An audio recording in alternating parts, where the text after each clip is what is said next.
The 3-2 Pittsburgh Steelers are California dreaming as they head to Los Angeles SoFi Stadium to take on the LA Rams, coming up in about 10-15 minutes or so on Fox. So thank you for tuning in and watching my live watch long reactions live right here on YouTube. As always, I'm your host, Encyclopedia Sports, Cohen Luke 96.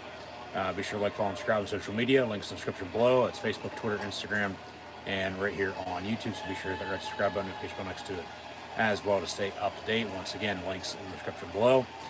Thumbs up button if you're hoping for a fourth Pittsburgh Steelers win of the 2023 campaign, as the black and gold come off of a bye week after a win 2 weeks back at home against the Baltimore Ravens in division in the AFC North, a division they currently lead. They're 2-0 with the overall 3-2 record, with a 1-1 record on the road. They won at the Raiders, however lost at the Texans.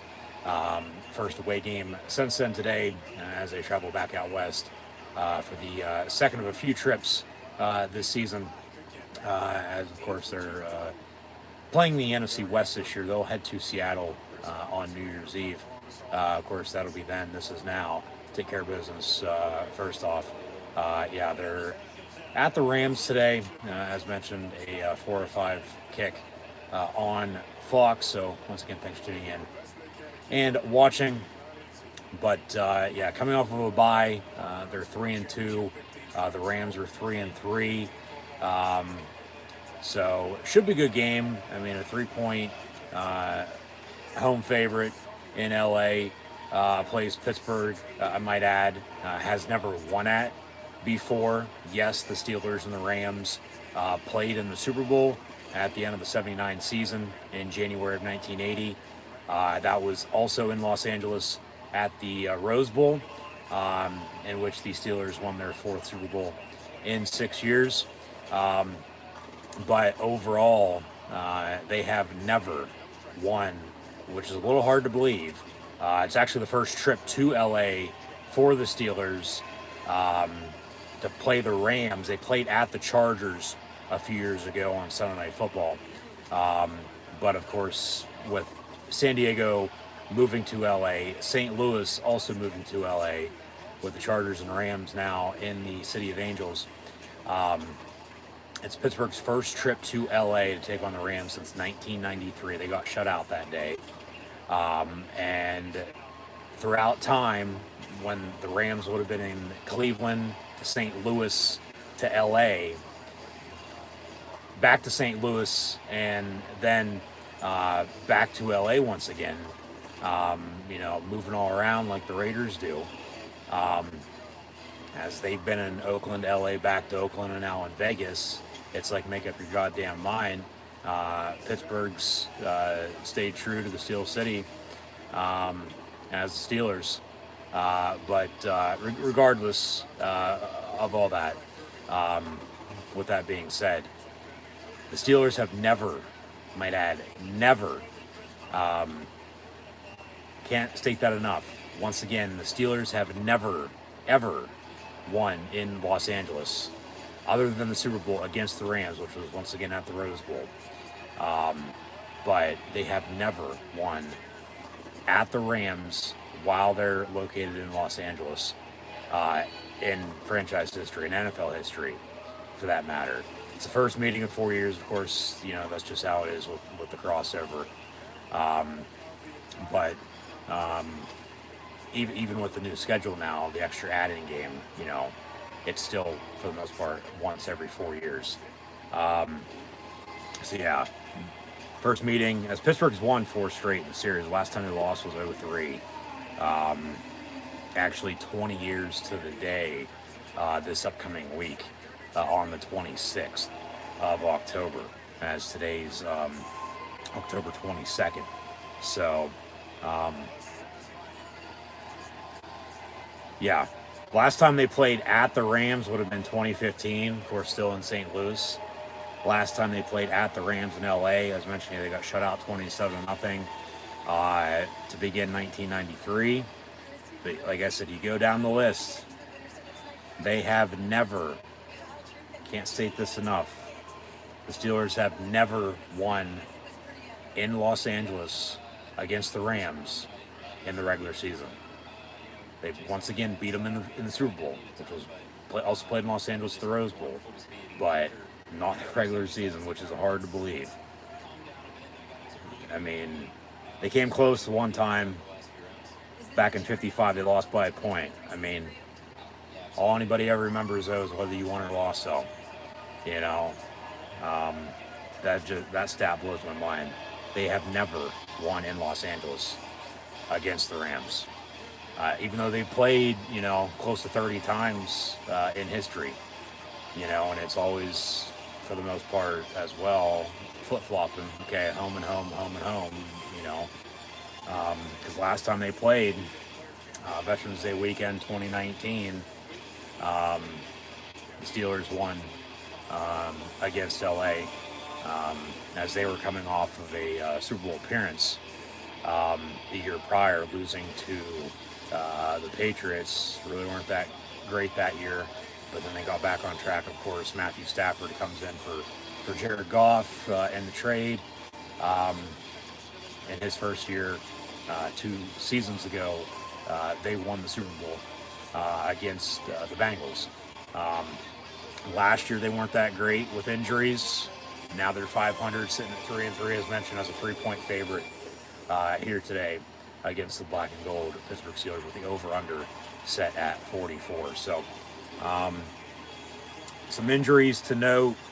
The Rams are going to be without running back Kyron Williams. He has been put on IR. Pittsburgh, of course, still without Cam Hayward up front on the defensive line. Of course, still have TJ Watt and Alex Highsmith coming off the edge, though. So I think today, if the Pittsburgh Steelers can play good enough defense, you know, we know how the offense is, for the most part, going to look. You know, average at best. They can run the football. Split crowd, I think. You know, Steeler Nation always travels well. So we'll see what it gives. You know, that's why they play a game. But Pittsburgh, they're getting back Deontay Johnson at wide receiver, so hopefully he'll help out on offense. You know, it's been a 1-2 punch with Najee Harris and Jaylen Warren when they've been consistent running the football. Of course, Warren has looked better at times, no doubt about it. They got to work the screen game, I think, more into the offense. Take your shots, work the middle of the field. But Pat Fryermuth's been out for a few weeks now, and actually re-aggravated the hamstring injury, so they put him on IR, so he's going to miss a couple more games, unfortunately. So looking for Connor Hayward and Darnell Washington to step up at tight end today. Just make plays, you know. Of course, don't do anything stupid. You're on the road. It's either going to be, you know, close, hard fought, you know, win that's going to come down to the wire, or they're going to get blown out, because that's just how it's been so far this season in their 5 games. And they're coming off of a bye. So, you know, they should be ready to go. Like, I don't want to really see a slow start, but I can probably guarantee you they're going to start slow. That's just how it is.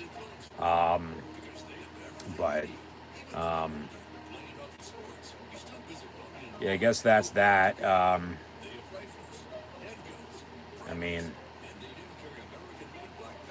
they've made some transactions recently. Nothing really to note, you know, with the players that they released, let alone brought in, because they're not playing for them anymore, let alone, you know, they're not even active today. So we're not going to dive into that just because timing's just not right, because it really doesn't fucking matter. You know, you still have 53 on the active roster in the practice squad. You know, you play with who you have. It's next man on mentality, you know. So 4 o'clock here, kick off in about 5 minutes. So thanks for tuning in and watching. Once again, like, follow, and subscribe to social media, links in the description below. Thumbs up button. Share, hashtag NFL, hashtag Steelers, hashtag Rams, hashtag PIT versus LAR for Pittsburgh versus the Los Angeles Rams. Chat questions and comments, super chat, super sticker, super like, super thanks. Always greatly appreciated as well. As always, this video is powered by Rogue Energy, HopeKThrifts, and Dead and Hungry. Links in the description below for all of them as well, and we'll dive more into what they are respectively a little bit later on as kickoff nears. So we should have a good game on our hands. I mean, just as it's National Tight End Day, it's week 7. You know, I would think there's the American flag. Shout out to all the troops. We'll have Adam Amin and Daryl Johnson on the call for Fox. So, you know, with Mike Tomlin, Sean McVay, when they were hired, respectively, they were at the time the youngest head coaches ever in NFL history. I believe Tomlin's record still stood up until the time McVay got hired at 30 back in 2017. But this Steeler offense, yeah, going to have to make some plays. But I think no doubt about it, the defense is going to be tested because you look at the Rams, even with Kyron Williams out, you still have Matthew Stafford at quarterback. He's a future Hall of Famer. Cooper Kupp's healthy at receiver. So if they can get pressure and force turnovers, capitalize off turnovers, like I said, it's either going to come down to the wire or they're going to get blown out. Like, there is no in between. Because even if they have a lead, they'll try to blow it and the Rams will come back. Let alone if they're down, they're going to be coming back themselves late. It might be too late. They might find a way to win. Or it's just going to be, you know, face-to-face the whole entire game, and then one play late in the second half, you know, determines the outcome of this game. So turnovers be key. Of course, we're inside. Even though the roof is a canopy, there is some air coming in through the top corners of SoFi Stadium. Sunny day though, so shouldn't be a factor even with that. But I'll leave it at that. I mean, there's not really much else to be said. I mean, just we'll see how they play, you know, because like I said, there's really no in between. It's either they're in it and winning it, or they're getting blown out and losing. Like, I'd be surprised, be happy though too, but you know, if you know they just went for it and all right, this is who we are, this is who we, you know, or how we should be playing every week, but we're not for whatever reason, and you know, put up, of course, more points than your opponent and just win, but just beat them by a good margin rather than, okay, a one-score game. But because it's going to be your typical Steeler game probably. You know, they'll start slow, mid-second quarter before halftime, they'll start to do something. Early third quarter, all right, hopefully keep the momentum going, and then it's, you know, down the wire, heart attack city, and you know, they're getting turnover late and finding a way to win. But this offense, no doubt about it, is going to have to make plays. Like, Steelers can get the ball, so we'll see if they can make plays to begin this game. Of course, they can't do anything stupid. Pam Oliver down the sideline with Mike Tomlin walking behind her. Red challenge flag in pocket. So there's your injuries. Yeah, they're going to get touches for everybody they have going today, just to see who's going to be, you know, the hot hand, because they're banged up as, you know, Pittsburgh is too at times, or at points, or at spots, excuse me. It's just the point time of the season. You know, for the most part, you're going to be, you know, hitting some bumps and bruises. You know, it's week 7 for God's sakes. Like, if you're not, you're truly not playing well. But at the same point in time, like, if you can stay healthy, you know, by all means, stay healthy. Like, you don't want to get hurt. So, Rams on the kickoff, Steelers back deep to receive. And it'll be a touchback. So here comes the 8-ball. Kenny Pickett, the Steeler offense. Dan Moore back, I might add, at left tackle. So we'll see if Broderick Jones gets, you know, thrown in there at all or not. So we'll go with Oos at left guard and Mason Cole at center. James Daniels was banged up earlier. He's back as well. Right guard and Chooks at right tackle. Naj, you got the start tailback. We'll see Jalen Warren here before too long. He's a bulldozer. But for the first time since really week 1, because that's when Deontay Johnson went down, he's been out since. They run a screen near side, Najee Harris for about 6 yards. Second down coming up, 10 seconds in. Yeah, Aaron Donald from Pittsburgh, played at Penn Hills, played at Pitt. Been a Ram his whole entire career. See how he plays against his hometown team. But, you know, Pittsburgh, with Freiermuth out at tight end, yeah, it's Connor Hayward, Darnell Washington. But first time since week 1, you have Deontay Johnson, you have George Pickens, and Allen Robinson. But it ain't going to fucking matter if they don't throw the ball downfield. And then Kenny Pickett goes down the sack. So 3rd and long coming up. So positive play, negative play, what's next? Probably a punt.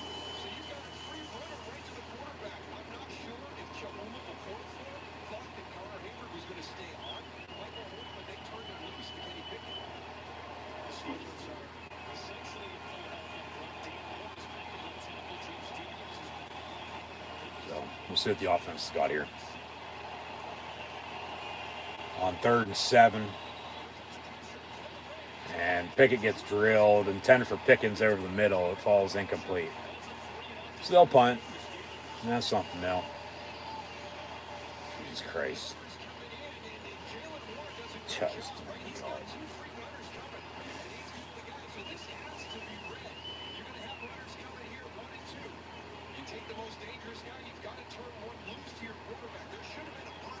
If, you know, he would have had another second to get rid of the ball, it looked like he had somebody coming across the middle, near side or the far side where he threw it. But, oh well. Fair catch, single forward 37. So 1st and 10 Rams from there. 13:38 to play in the first. Pittsburgh goes 3 and out. But we'll see what the defense plays. It's, you know, probably going to be a game, like I said, they're going to have to make plays and keep them in it until the offense gets rolling. We'll see if they can get after former Steeler and Kevin Dotson up front, who they traded at the end of the preseason to the Rams for a draft pick. Of course, they're going to stop the run, but Puka, the rookie out of BYU, making a case for Rookie of the Year, as he's side by side with Cooper Kupp, wide receiver, who's back healthy. That pass intended for him. Hit him right in the hands and he dropped it incomplete. So 2nd and 10 here, but yeah, we'll see how this game goes. I mean, where they're going to be real excited, you know, at times throughout the game, and then, you know, real excited later, or it's just going to, you know, be like, here we go again, another one of these type of games. It's just, they don't know how to play football. They don't want to win. You know, credit to the other team, though, you know, flatten out the Steeler defense as they do there on that play, but that's a 1st down run.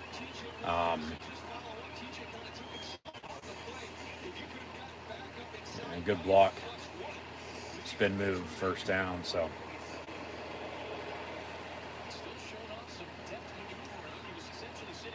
Just.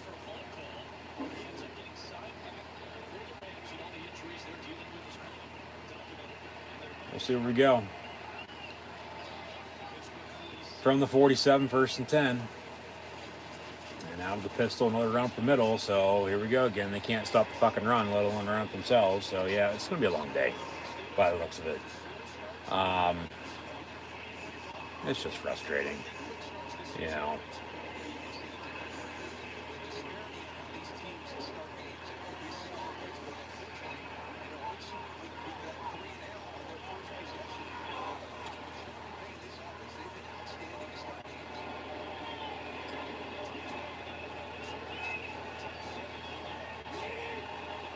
So 2nd and 4 from 41. And just as they start running the ball here, they're going to run a play action before too long. Chuck it downfield. You know, they're just slanting over the middle. Well, Cooper Kupp hit it right in the hands again. They dropped it. So that should be 2 catches for him for probably 20 yards, but no, it falls incomplete. And yeah.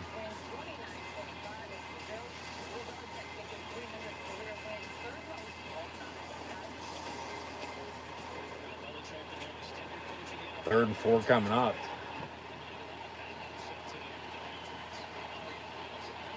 Like, the Steeler defense is lucking out right now. They are, because the Rams just aren't executing for the most part. At least Cooper Kupp. 2 drops. He's in motion. Out of the gun, empty set. Stafford going to step up. That's a hold. That is a hold. Where's the flag? Thank you. 10 yards, replay it down, make it 3rd and 14.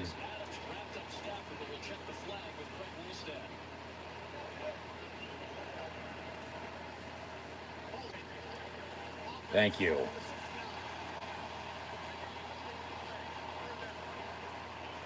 And that was on the former Steeler and Kevin Dotson. Yeah.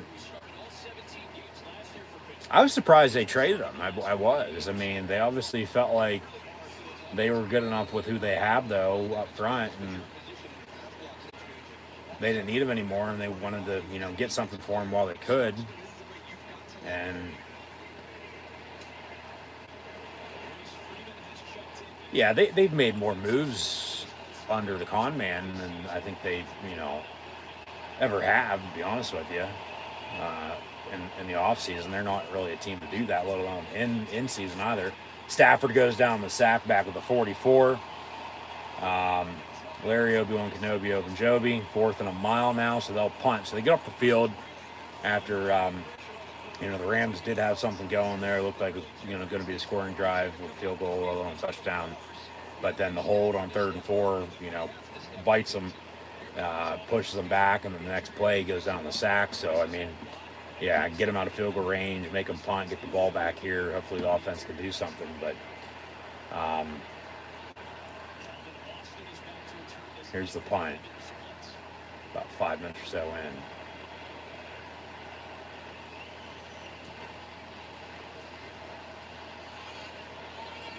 in. And a return from the 15 for about 5 yards to the 20. So 1st and 10, Steelers from there when we come back. But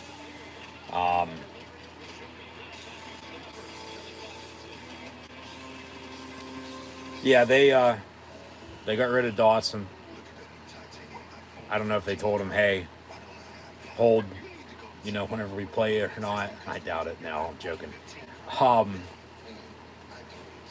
But even to trade him to somebody who you play this season, you know, like, that was a little bit of a, you know, surprise too, because you're going to have to go up against him. Good or bad, I mean, you know his strengths, you know his weaknesses. That was a clear-cut hold, backs him up, they get the sack. So force the punt, get the ball back, 1st and 10. So yeah, it's just going to be nice, slow and steady until, you know, these teams get rolling. And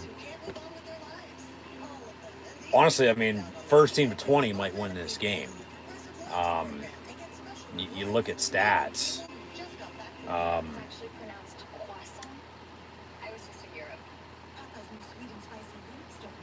It's for the most part like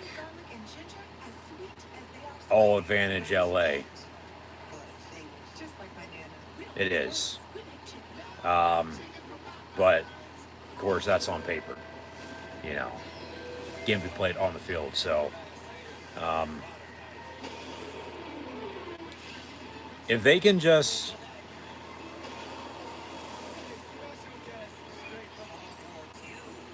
overall make the plays they gotta make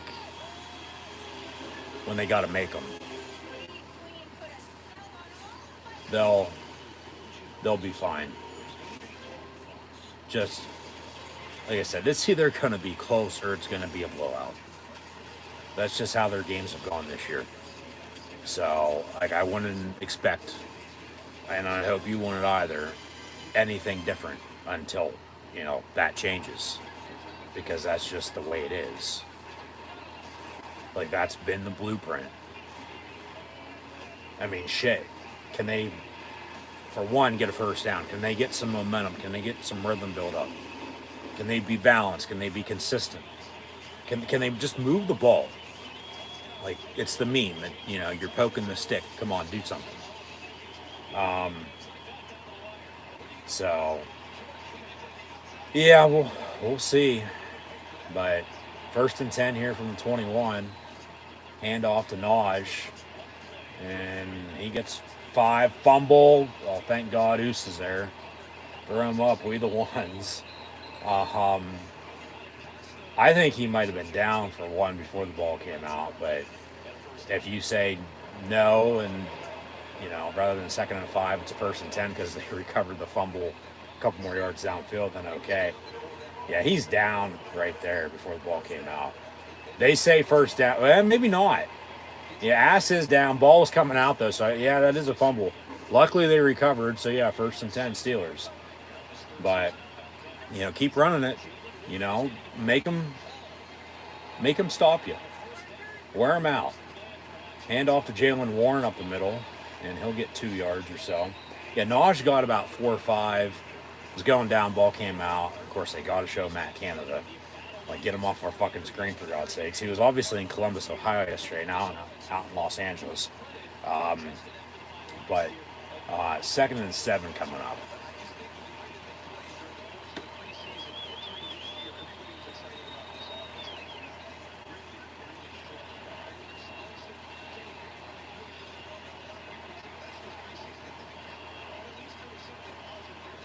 Pickett looking to throw. Slant over the middle, caught. Pickens out past midfield. 1st and 10 Steelers at the 48. They got to stop this pressure. They're going to have somebody stay back and block. Because, I mean, he's just going to keep taking shots all damn day.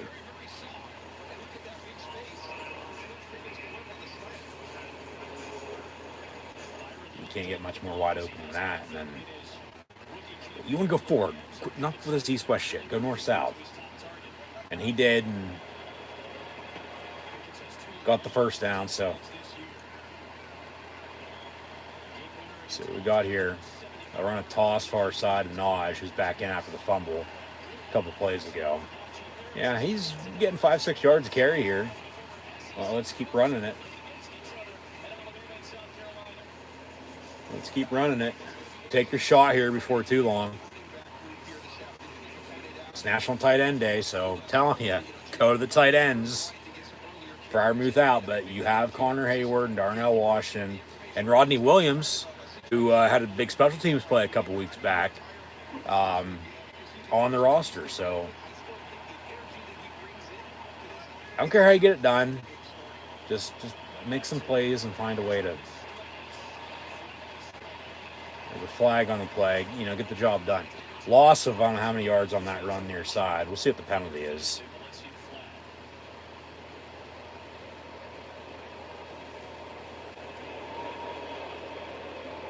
It's against Pittsburgh.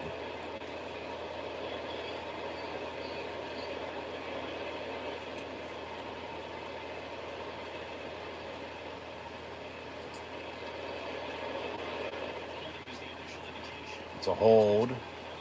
But then he just lost how many yards, so they might decline the penalty. Holding on the Steelers. Yeah, penalties declined. Be 3rd down, and however much he just lost on that 2nd and 4. Rather than give him the down, replay it at 2nd and 14, it's going to be 3rd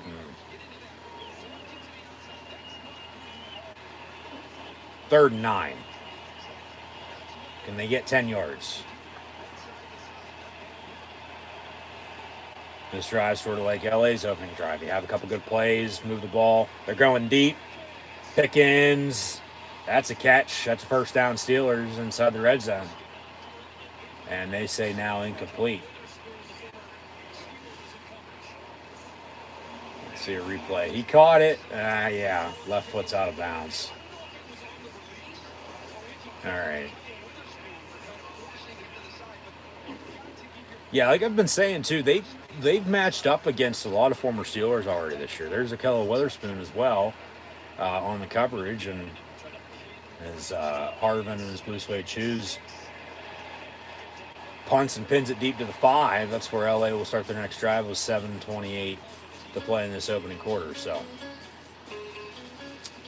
2 punts by Pittsburgh, a punt by LA. The Rams are getting the ball back, so we'll see where we go from here. But just, like I said, yeah, think about it. First 20 might win this game. Looking at probably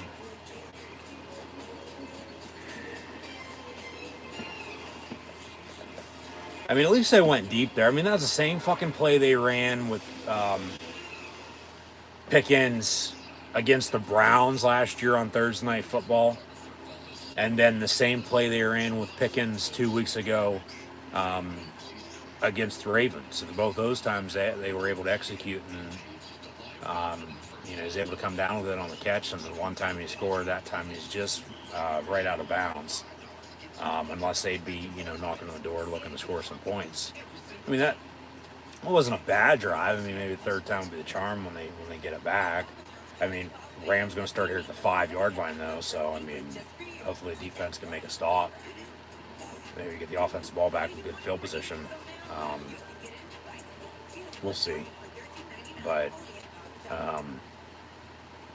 just gonna be the way it is until they get going. Because then once they get going, it's either okay, they're gonna keep it up, or they're just gonna backtrack and just hold it. They play. It's they're getting out to a lead, hold on to it late, or they're coming from behind.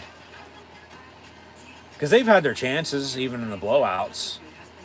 Because those games were honestly a hell of a lot closer than the final score showed. It's just they, once the 49ers and Texans got rolling, they put it to them. Because defense going to stop them. Because everything was just gone with the momentum at that rate.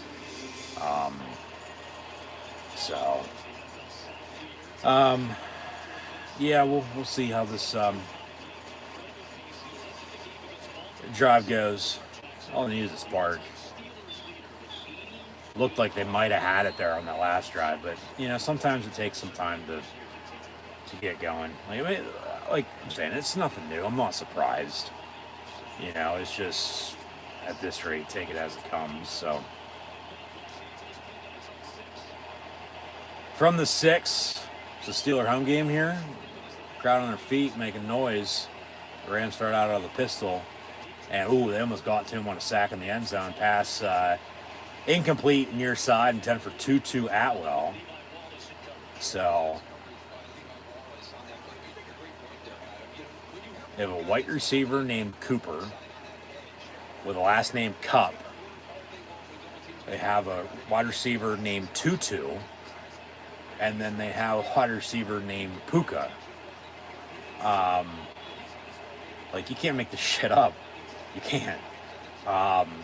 No offense, but you just can't. Higbee in motion.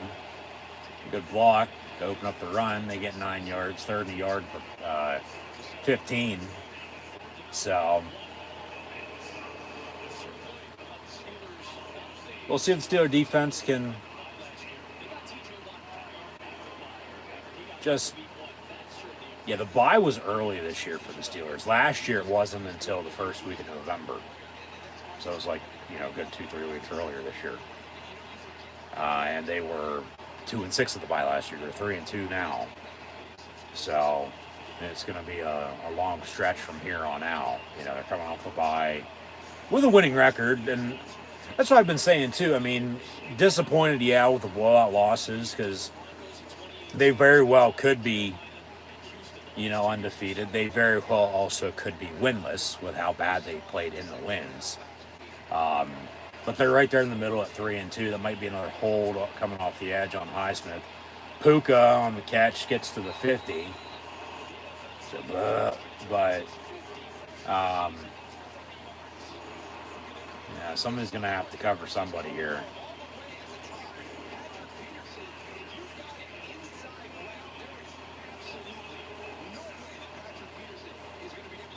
If they can just keep it, steady. There's an injury. But win the games you're supposed to win, because they're still 2-0 in division.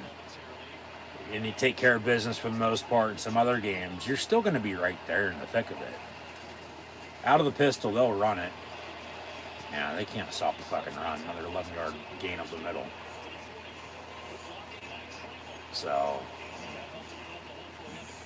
could get ugly here if they don't start stopping the run, let alone covering a receiver. But that's why you want to be balanced. I mean, and the Rams, for the most part, seemingly are. I mean, you look at the run, after run, after run, after run, it's, for the most part, good enough for a first down every time. And then when the defense is expecting to run, they're throwing. It's just like, that's what they have them on their heels right now. They do. So, I mean, more credit to them, more power. Pass near side, incomplete. Quan Alexander on the coverage. So, yeah, if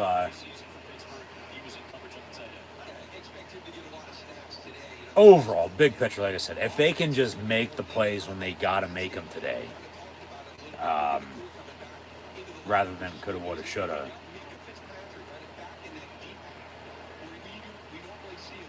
they'll be fine. They'll be right there. But it could be a long, day. It could be another blowout if the offense ain't making plays and the defense ain't making stops, because that's just how it's been. Because normally the defense will, whether the offense is playing like shit or not, the defense is normally making stops. 9 times out of 10. And then when they're not, it's like, well, what the hell? Because then they just look like total shit at that point when offense ain't doing anything, defense ain't doing anything. Hell, even special teams, not even that great. I mean, so, but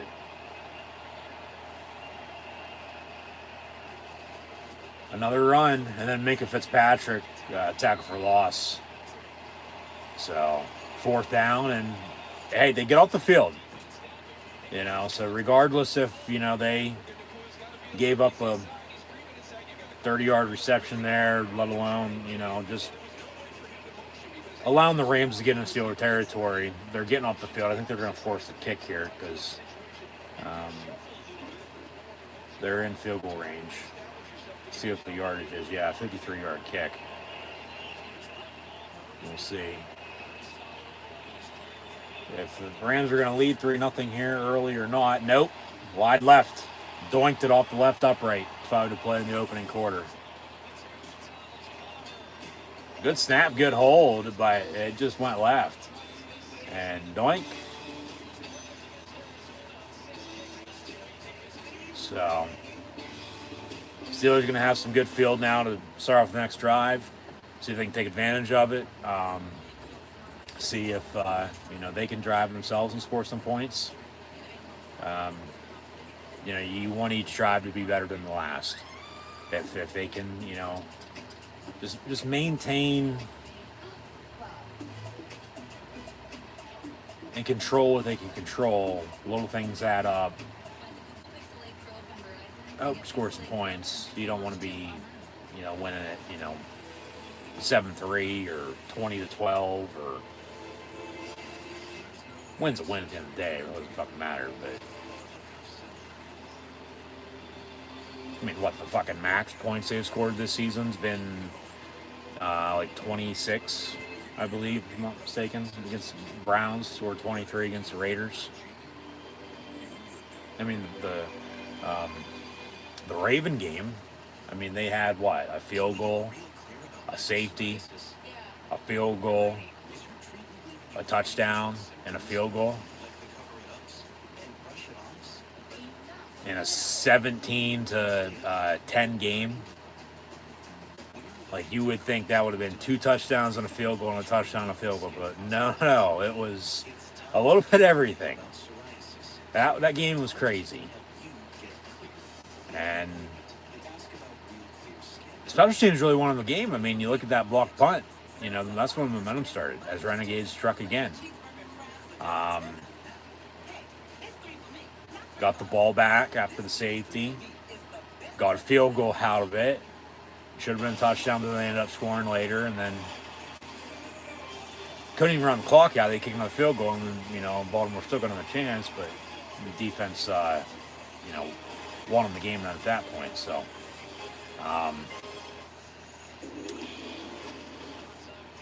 yeah, they're 3-2. The Rams are 3-3. That's Pittsburgh for you. Yep. A self-confessed lazy kid. That's a good one.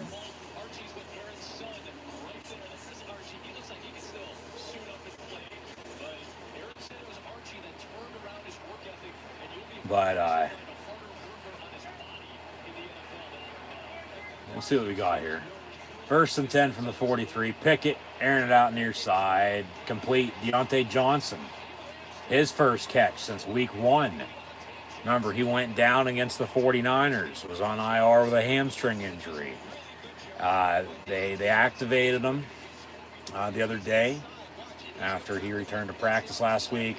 And you have 21 days after you return to practice if you're on IR to become activated. And it was, you know, of course, the bye week, and you really got an extra week off, you know, because if they would play last week, I don't know if he would have played. But then they're down Freiermuth. I mean, it's really not his fault. He really hasn't done much. They just haven't fucking gone to the ball, you know, because even when he's, you know, been healthy, he hasn't done shit. You know, he might have like 10 catches for 10 yards the whole fucking season, for God's sakes. We'll say 10 catches for 100 yards, but you still get my point. Like, just... They gotta, you know, dish it out. They just can't be... Because when they get one-dimensional, they're fucked. 2nd and 4. Handoff to Naj. First down run inside the 30, down to the 26. So, you got to keep it up. You know, you got a good field. You know, you have momentum after the missed kick. You know, hope to score here. So, I'm telling you, go to the tight ends. It's National Tight End Day, but maybe go to the former Ram himself and Allen Robinson, who... Yeah, Steelers and Rams have been making moves with each other recently. I mean, there's a trade there, a trade with Dotson. Of course, picks involved as well. But timeout. Let's play a game. They let it slide. Pickett rolls out. Flag on the play. They take him down on the sack by the 40, but we'll see what the penalty is. It's either going to be a hold or a face mask.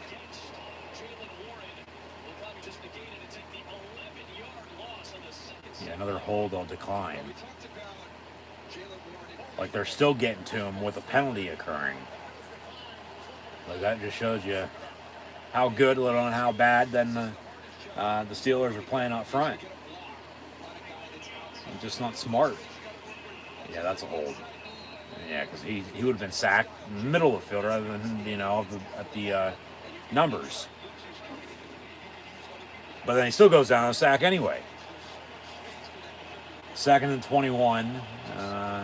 Pickett looking to throw, going to step up, and it's complete. Back to sort of right where they just were. Jalen Warren on the reception, under a minute to play in this opening quarter. We're tied at 0, so 3rd and 10 coming up.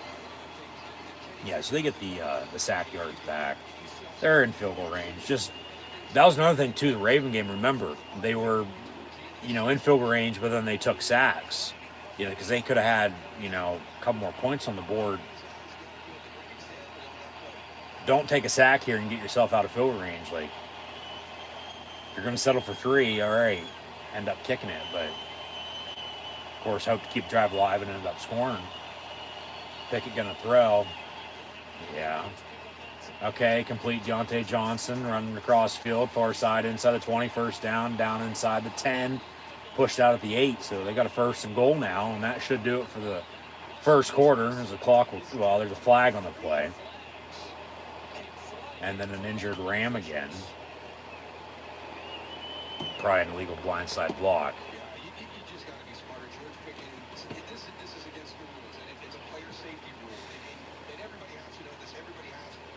See a replay here. Yeah. That's okay in the Super Bowl that they played against each other in January of 1980, but not today in 2023. That'll bring the play back, and they'll replay the down. So it'll be 3rd and 24.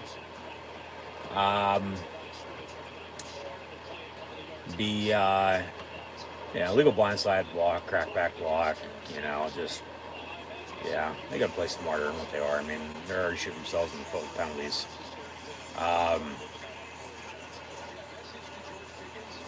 So if you're not winning the penalty battle, you're not, just playing smart in general, and they start turning the ball over here before too long, whether you're in it or not, you're probably going to end up losing. They don't have to snap it, they don't want to, and it doesn't seem like they're in any hurry. They'll let the clock run out in the first quarter, tied at 0. And they'll have a 3rd and long, though, to begin the second quarter.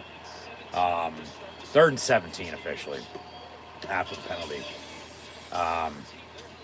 So can they, so they're in field goal range. Penalty just brought them back.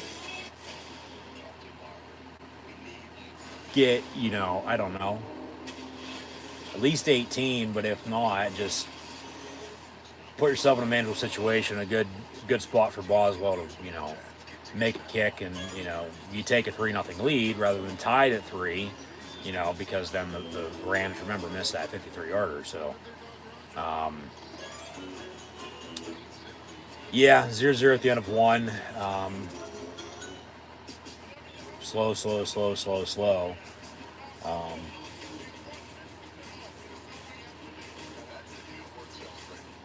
There's going to be some points scored here. There is. It's just a matter of when they can, because you've seen the offenses move the ball, just the drive stall. How do they get over that hump? But then credit the defenses, because they're getting off the field. So we'll see here if Pittsburgh can get some points on the board in general. I'll take a field goal at this rate. I would. I would love a touchdown. I mean, the penalties, though, they're costing them. They're killers. So there's not really much else to be said. Just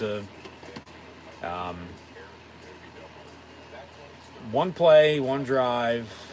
First quarter's done and over with. But one half, one game at a time here.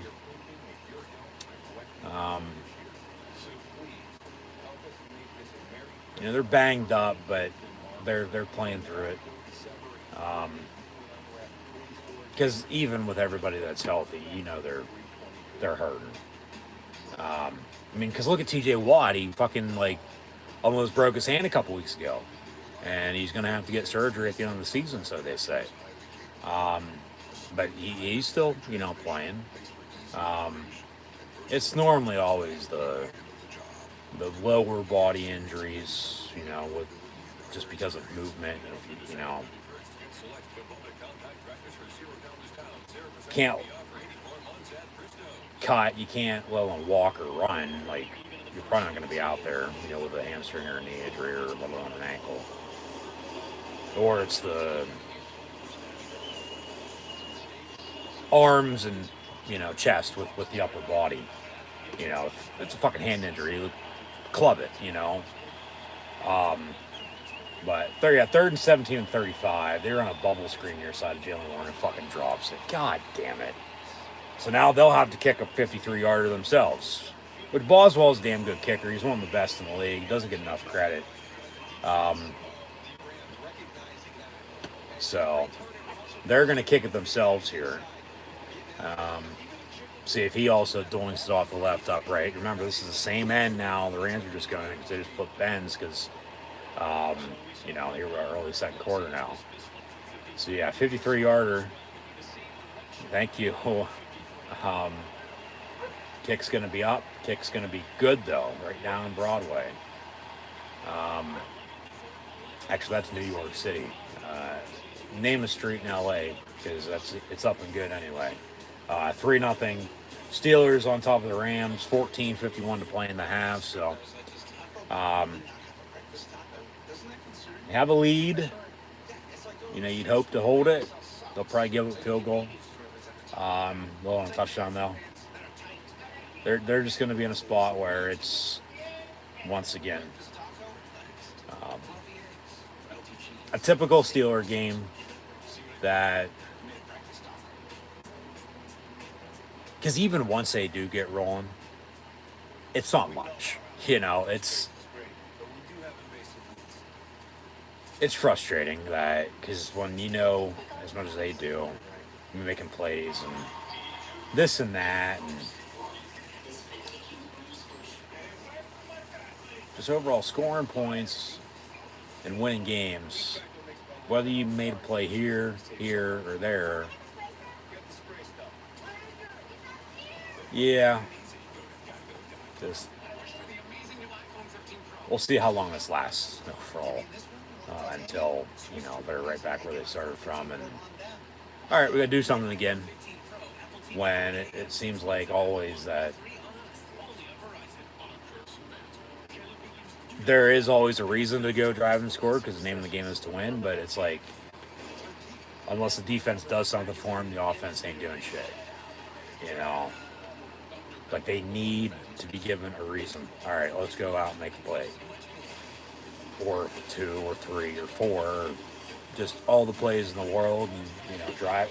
It's the thing, a drive, would be nice. Their drive was a charm. They drive and score 3. Probably should have been touchdown drive, but the penalties cost them. There was a hold on that drive. Actually, 2 holds on that drive, right? Pickett's been sacked a few times already today. So that's what I was saying. They need to stop the pressure. Best they can, at least. He's still going to make some plays. But then it's just the stupid shit, play your head. No stupid personal fouls. And, they don't have that. They have first and goal. Who knows? They punch it in and they have 7-0 lead rather than 3-0 lead. So there's a Super Bowl 14 highlight. Game was played also in Los Angeles against LA Rams in the Rose Bowl.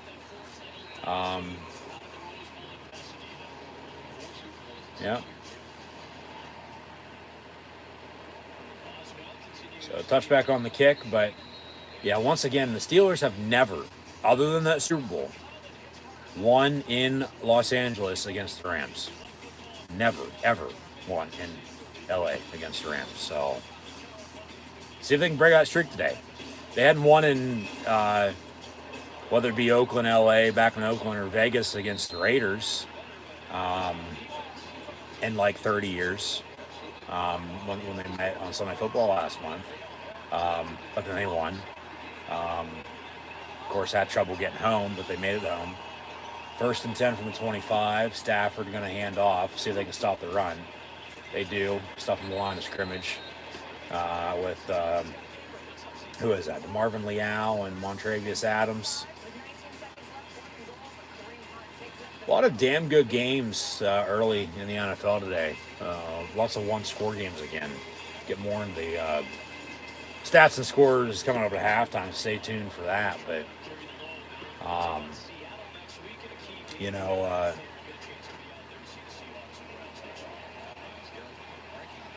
as today's trip for the Steelers is the first in 30 years dating back to 93. They played at the Rams in Los Angeles. Of course, they played at the Rams in St. Louis since then a few times, but that's because the Rams were in St. Louis. Now they're back in LA. And when they, first moved back to LA, the Rams played in Pittsburgh in 19. And then they play once every 4 years. So, but yeah, like I said earlier, it was mind-blowing. Like, a little hard to believe they've never won in LA against the Rams, other than the Super Bowl in Super Bowl 14, which just happened that year to be being played in LA, Pasadena, at the Rose Bowl. So 3-0 here early second quarter. See if the defense can make a stop. Had a timeout there by the Rams, 2nd and 10 from the 25. And they'll work out the pistol. And it seems to be good, their go-to package. And tackle for loss, so they're stopping the run. They can keep it up. Make them beat you with the throw, like some teams did yesterday. Put the pressure on them, not yourself. You'll be all right. That's as they go, hurry up here. Empty set. Stafford going deep. Wide open, Cooper Kupp. First down at midfield. So, yeah. Of course, you want to cover, though, at that point if you're going to force the throw. Yeah, that's a catch. Force the turnovers. Like, the Rams are getting pressure on Stafford. Well, you need to get, the Rams are getting pressure on Pickett, the Steelers need to get pressure on Stafford. And then it's the turnovers, it's capitalizing into points, and we'll see the differences later on, but fake the give, Stafford, incomplete, far side. Oh, if Minka would have known it, the ball was that way. I mean, you fucking turn around, you pick it off. Now I got a flag on the play. See what that is. Yeah. Well, I don't know how that's intentional grounding anyway. He threw the ball. See, I don't agree with that, even though it is against them. Like, the loss of down fouls, when the ball is incomplete or there's no gain on the play, say on first down it happened, and then the loss of down, well, technically the next play is going to be second down then. But then the loss down penalty should make it third down, but yet it's still second down then. That's asinine, let alone intentional grounding is when the quarterback, pocket or not, doesn't get the ball back to the line of scrimmage. Yet they call intentional grounding that pass complete to Cooper Kupp at the 47, third down coming up. Yeah, they don't get the ball back to the line of scrimmage when there's a receiver in the area. Another flag on the play. Jesus Christ, refs. Got a hold on the offense. All right, back them up. Make them replay the down again. Be 2nd and 30 now. But, yeah, the intentional grounding, when even if there is or isn't a receiver downfield, like, they don't need to be throwing intentional grounding when the quarterback's throwing the ball fucking 30 yards or more downfield, for God's sakes, or whatever the distance is, as long as it's past the line of scrimmage. Like, whether there's somebody there or not, that is not intentional grounding. Intentional grounding is when the quarterback does not get the ball back to the line of scrimmage, in or out of the pocket for that matter, and then there's a receiver in the area, or not in the area. So bubble screen, Puka for 2 yards to the 30, third and long coming up. So just, they're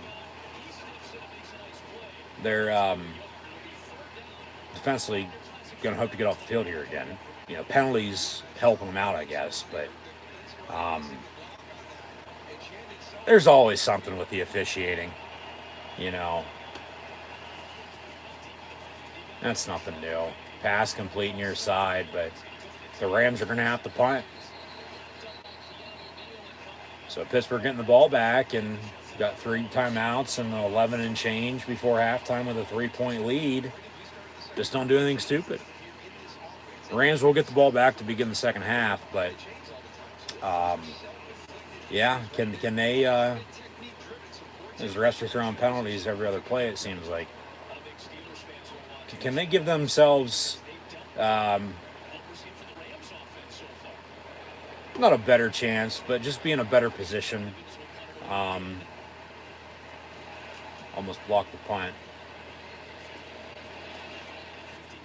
From the 14 on the return. Austin, yeah, all right, a couple yards, but 1st and 10 coming up here after that.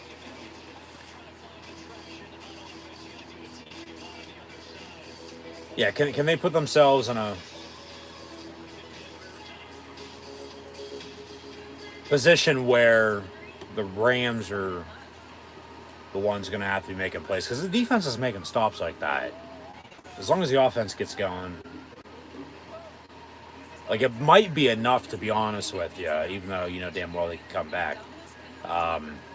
You know, you get to this point or that point with however many points you have on the scoreboard at that rate later, just to hold it, because it'll come down to that it's not even playing conservative, because they get to that point and then they flat out don't do anything, you know, whether they're playing conservative or not. They quit making plays. So it does seem like it's going to be one of the games that, all right, close, hard fought, down to the wire. You know the Rams will make some plays here before, so I'm going to be surprised they don't.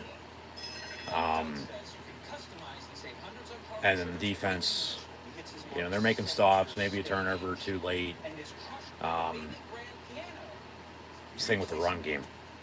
Running it when you need to, when you have to, working clock, controlling time of possession, you know, getting turnovers, capitalizing off the turnovers, you know, they'll be all right. So, yeah, we'll see where we go from here, but I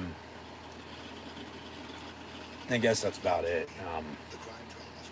3-0 here, 11 and change to play before halftime. I got 3 timeouts, so they can work some clock. And you're not going to work all 11 minutes, but, you know, drive and score, get some points here again before halftime. More the merrier. Put the pressure on them, not yourself. They'll be fine. Just get this game in the second half, you know, overall. Just get this game in the second half. And that's when, give yourself a chance then. You know, you're in a good spot, good position to win it. So,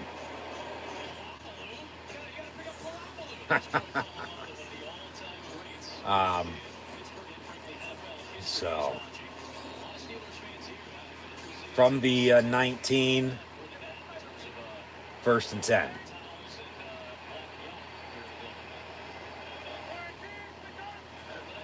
And they'll fake the run. Pickett going to roll out. And far side incomplete, 10 for Deontay Johnson. So, yeah, don't do the quick 3 and out. Don't take any time off the clock either, even though that might be coming. Yeah, they're not great offensively. They're a defense team, you know. They're a team in which, at least this season, as mentioned once again, they're either going to be winning the close games or they're going to get blown out. Oh, my God. That's hard to believe. But 2nd and 10, a handoff, and about a yard. So, yeah. 15 seconds, 2 plays on a yard gain. Jesus Christ. Here comes a punt. I mean, you might as well just fucking punt now because you're not going to get the first down. Just as long as they're better than the 1 of 16 on first down today. I mean, move the ball a little bit, you know, especially when you have. That's what I'm saying. Once again, make the plays that you got to make when you got to make them. If they can do that with a run game and a defense, they'll be fine. Might have had some movement up front. Pickett rolls out. Maybe a penalty. But he throws it away out of bounds. They complete anyway, so 4th down. So, yeah, they take off not even a fucking minute off the clock and go 3 and out punt. God damn it, what the fuck? I mean, it's not surprising, but just frustrating. It was all hell. Like, come on, like, show some sense of urgency. You don't want to go too fast, but you work some clock. So they'll punt it right back, and now the Rams are going to have a chance to tie this game up a little and take the lead. Fair catch signal for as he runs out of bounds about the 38-yard line. So 1st and 10 Rams from there. And now, as we've seen a ton of penalties in this game, we're starting to see a ton of commercial breaks. So we'll get back to the action shortly. So, as always, once again, thanks for tuning in and watching. Coming up at halftime, we'll first have stats and scores. We'll recap what's happened this week in the NFL, preview what's to come, and also next week as well. So stay tuned for that. But with about 10 minutes to play in the first half, Steelers lead Rams 3-0.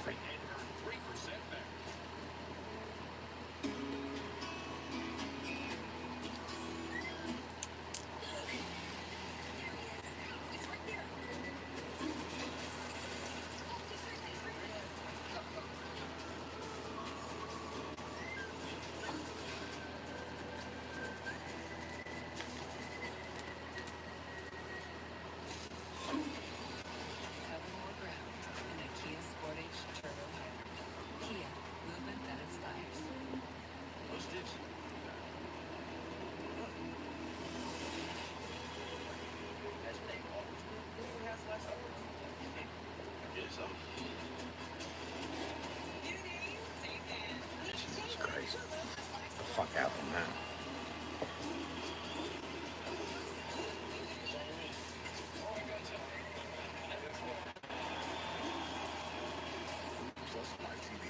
So, all right. Yeah, 3-0. Back from commercial break here in a second. Oh my God. What the fuck?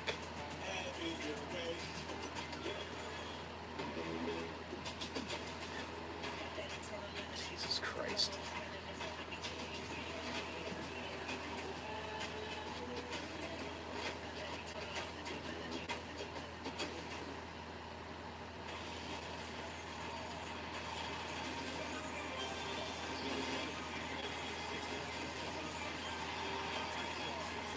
Oh my God.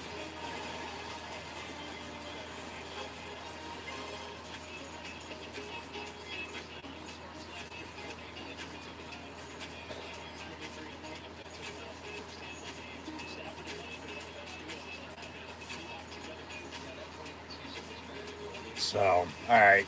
1st and 10 Rams down 3-0 at home against the Steelers.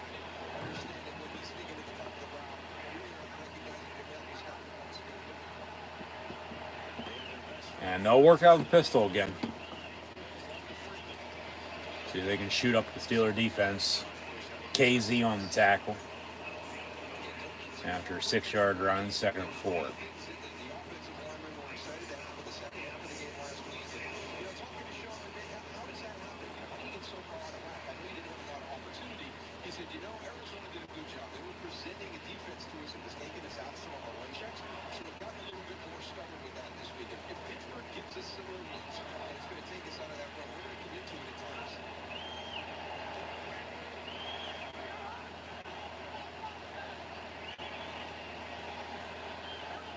Motion man's cup as the play clock winds down. They get the snap off. That's the defensive hold on Sullivan, yeah.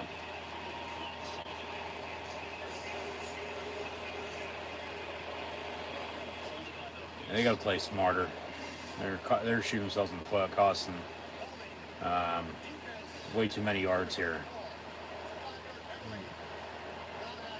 Yeah, whether it's a 5-yard penalty or a 15-yard penalty on that or whatever, it's still an automatic first down, especially on a, what was it, 2nd, 3rd, and 4.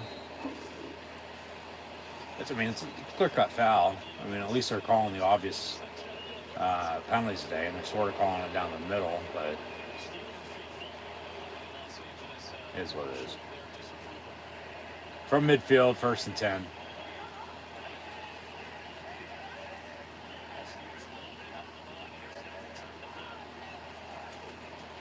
And they get pressure. Down he goes. All right. As the Terrible Towels wave on the road in LA. It's normally TJ Watt from Wisconsin coming off the edge, Alex Highsmith on the other side. But Nick Herbig, not Nate, his older brother up front of the offensive line, but Nick coming off the edge, and he takes down Stafford, for his first ever sack. Mid-round draft pick this past year in the draft. And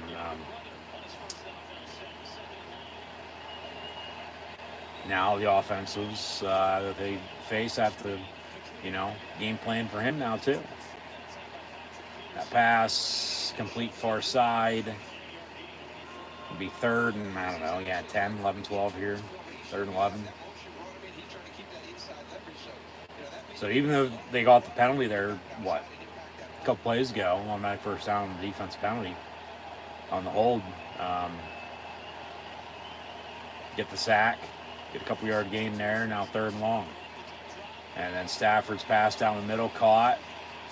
Joey Porter on the tackle, along with KZ. Getting a little chippy.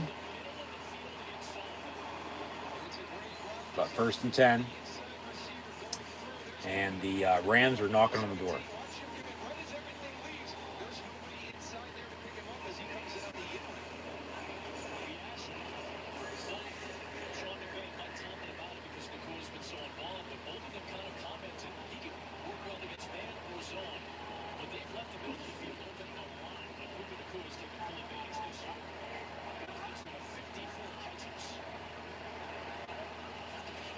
And they'll run it.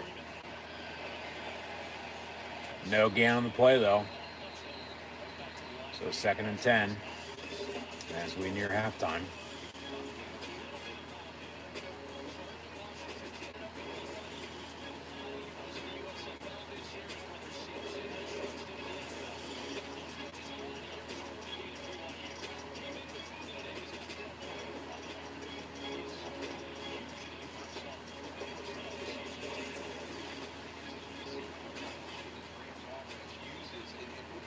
Got a timeout here, it looks like.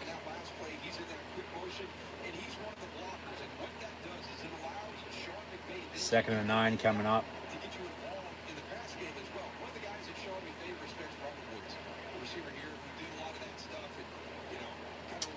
Cole Holcomb down for the Steelers. So then, who steps up? Linebacker.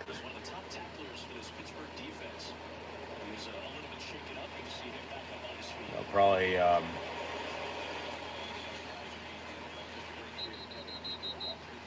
move some players around if I'd have to guess. They've been given, some of the younger guys more opportunities now, as the season's progressed. You're going to want to play with your best, no doubt about it, whatever gives you the best chance to win, but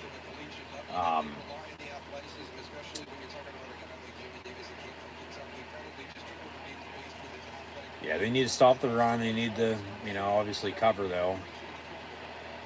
And like they were just talking about, the middle of the field, it's been there.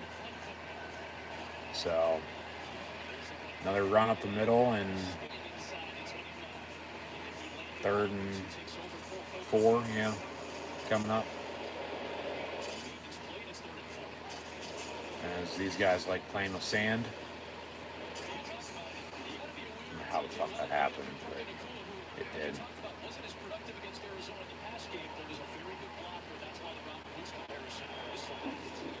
So third and 4.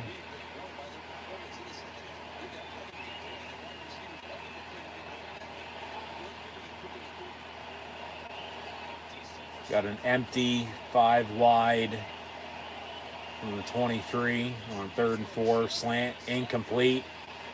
So Rams going to kick a field goal. Of course, they missed from 53. Steelers made from 53, but they'll attempt another one here. So about a 41-yarder to tie it. And then the Steelers with 5 minutes and change. 3 timeouts and 2-minute warning to drive and do something themselves before halftime. Yeah, by all means, go score again. 6 minutes on the dot to play in the half. Yeah, just because, of course, the Rams are going to get the ball back to begin the second half. 41-yard field goal, they say. Kicks up. Kicks good. 3-3. So, Steelers are going to get the ball back here. You got to take advantage of it. You got 3 timeouts, 2-minute warning. I'd hope you can be able to move the ball and score again before halftime, so we'll see. But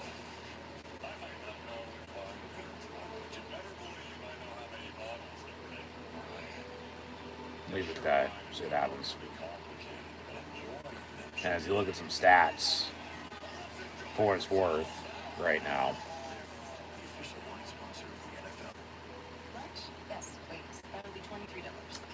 Kenny Pickett's 5 of 10, 58 yards. Najee Harris on 6 carries, has 23 yards rushing. Stafford 7 of 13, 92 yards. Of course, they're without Kyron Williams at tailback, so Royce Freeman 7 for 37, and Darrell Henderson back in LA 4 for 21.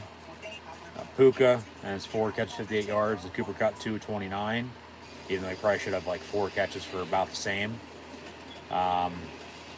And both kickers good from 53 and 41 respectively. Truly, though, the Rams probably should have a 6-3 lead. They missed from 53 themselves, so still get the ball back here up, tied at 3 now, I should say. Yeah, 3-3. But with 3 timeouts and 2-minute warning and 6 minutes to play in half. So I hope to get some points once more before halftime. Hit halftime, update stats and scores from around the league, preview next week as well, and then get in the second half. But yeah, hopefully we can get some points before halftime, because the Rams are going to get the ball back to begin the second half. So we'll leave it at that, and we'll go from there.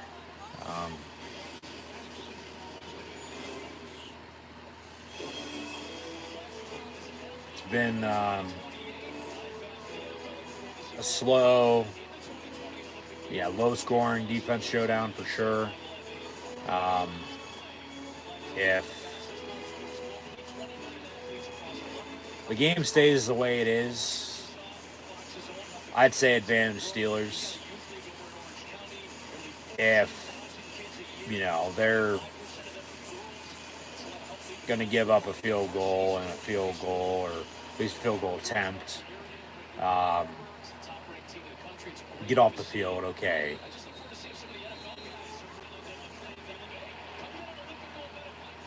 Like I said, 1st to 20 might win this game, but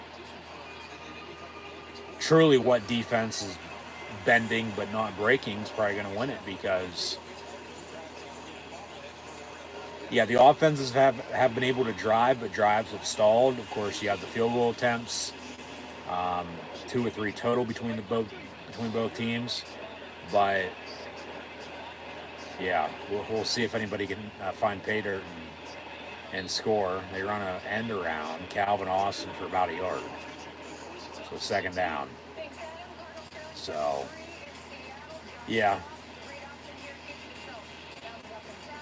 go from there.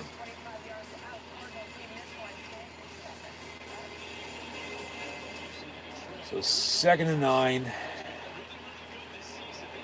Got to get these tight ends involved. I'm telling you. Got to get these tight ends involved. From the 26, Pickett, complete. George Pickens at the 45, 1st down.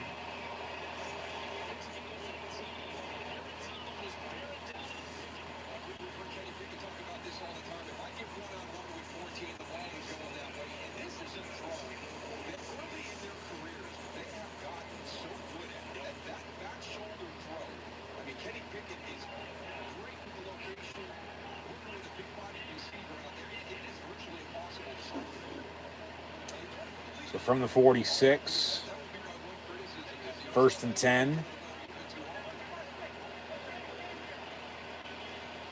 And Robinson in motion. They'll run a toss near side. Jalen Warren going to spin and get 3, maybe 4 if he's lucky. Second down.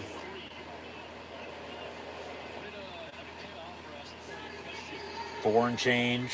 Clock's ticking. Got 3 timeouts. 2-minute warning still. I mean, if you can get in field goal range, kick it, comes down to it, take your points. Touchdown would be nice. Just get something here before halftime.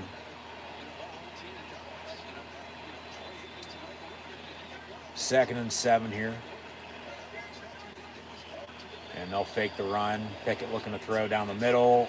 Picked off and actually dropped, incomplete. They luck out there, intended for Pickens again.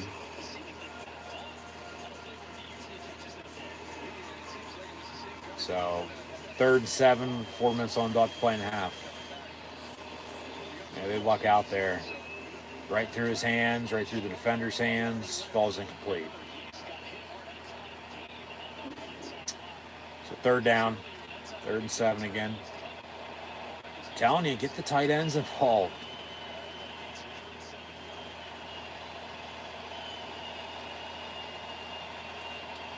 Pickett.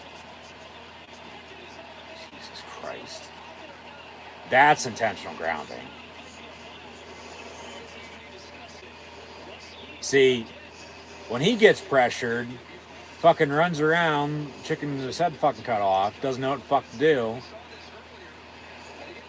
Like, he spun the wrong way. He had Connor Hayward wide fucking open on the far side, but no, I'm going to roll around and, you know, come near side and throw it to nobody, and then they get intentional grounding called. God damn. Yeah. So 4th down, they'll punt. Jesus Christ. They got to play smarter.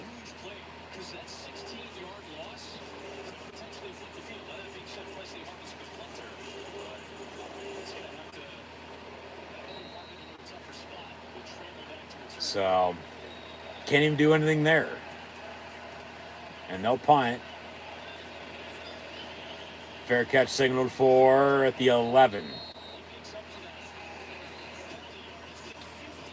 So, 1st and 10 Rams from there. It's 3-3. 3:46 to play in the half.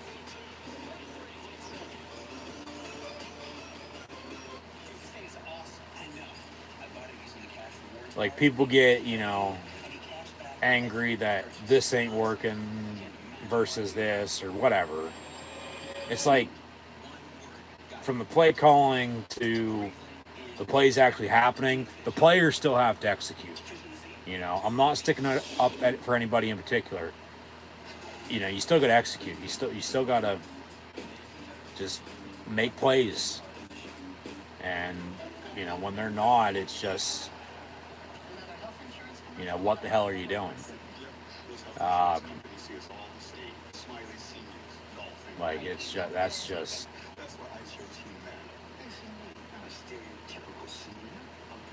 it's just unacceptable. Like, that can't be happening. Like, they know better, you know? So, yeah.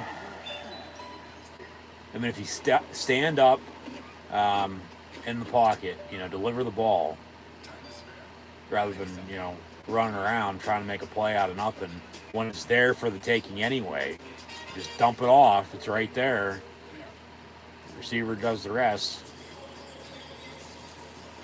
I mean, you're looking at probably a 4th and short right now, or a 1st down, drive stays alive. But no, it's, you know, do the complete opposite and then get a penalty on top of it, and then the punt, and then, you know, because they rely on this defense way too damn much. Like, it ain't even fucking funny anymore. Like, they rely on this defense way too damn much. It's pathetic. You know, like, you would think they'd want to actually make some plays and score more points than they're, you know, used to, whether it's good enough or not. Like,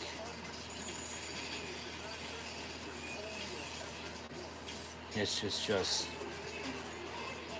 the way it is.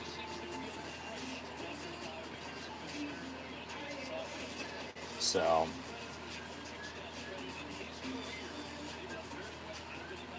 first and 10 Rams after the punt. And yeah, the Steelers with Mike Tomlin as the head coach after a bye week are 12-4 with a 6-game winning streak. So it goes back 7 years. Handoff. About 7 yards again up the middle. Second and short coming up.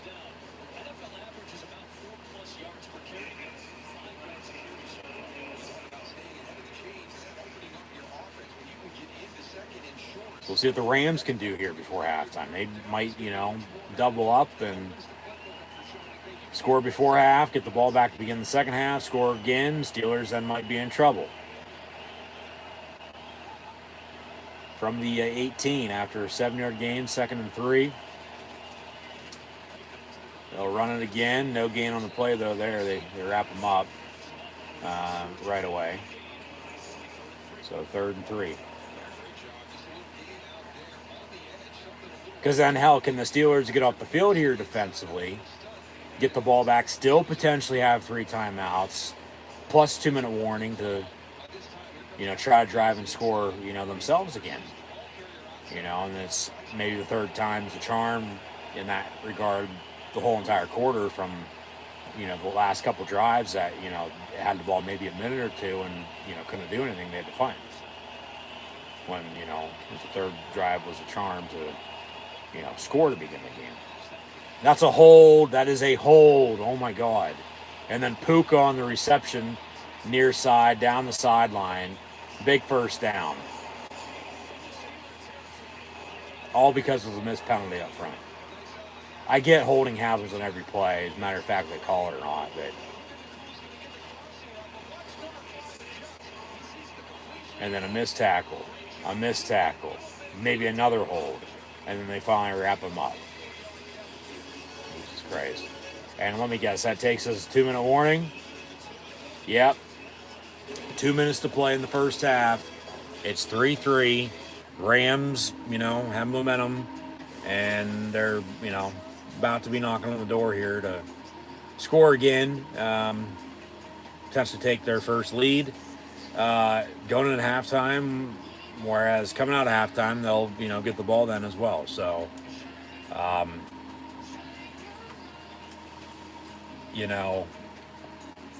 it's just, God. Like, I don't know how the hell or why the hell, this keeps happening, why they think it's, A-okay, to be happening in the first place.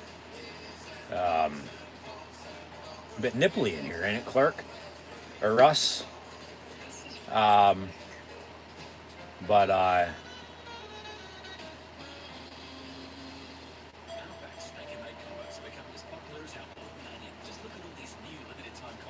maybe they need all the fucking,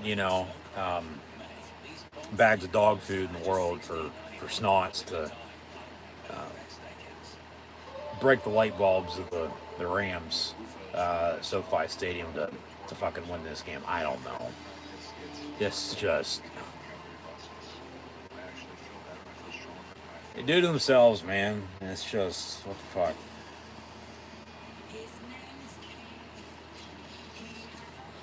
So, just, oh my God.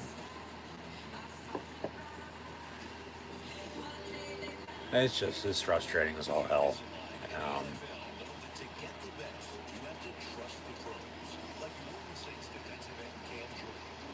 Because now it seems like they're going to start letting it slip and not necessarily getting calls, going their way, but clear-cut penalty, you call it, and then they don't. It's like, come on, what the hell? But they still got to make some stops. So they just can't let it, the offense not do anything, then the defense just let them drive downfield, and, that's that.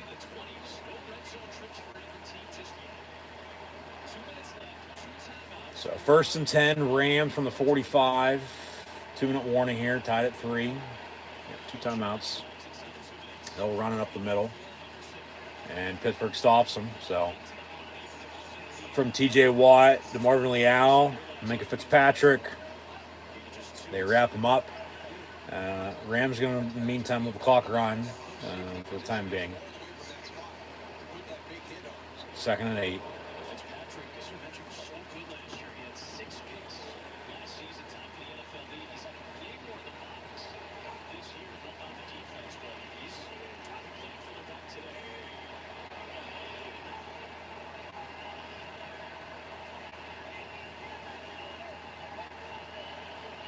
Three, 2, 1 on the play clock. They get it off. They'll run it again up the middle, and that's enough for another first down, it looks like. No, just short. 3rd and a yard. All right. But, like I said, they're knocking on the door, looking to score some more points here. So, yeah, they'll probably kick another field goal. Unless, get a first down here, and then they end up scoring, and no time left, and we hit halftime, and Rams leading, and get the ball back, then begin the second half too. So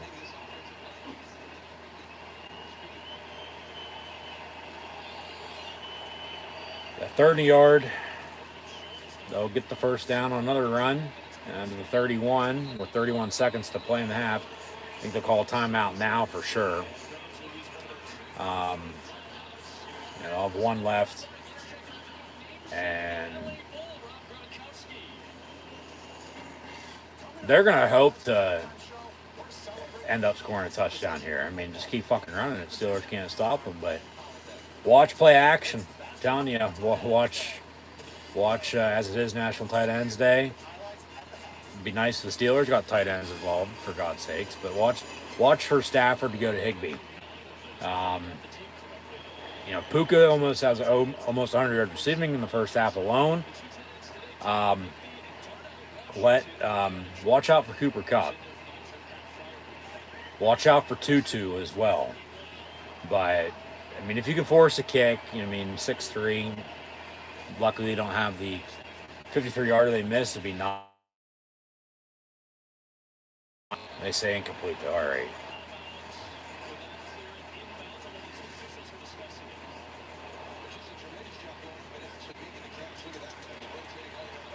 It's a catch with a left foot down. Did he get his right down? That might be a catch. They're going to look at that. You're under 2 minutes, but did his hand hit first or did his right foot hit first? All right, they say incomplete, 2nd and 10. Stafford getting chased by Highsmith, going to air it out, and it's caught. Touchdown Rams. Jesus fucking Christ. Yeah, Tutu Atwell on the touchdown. Oh my God.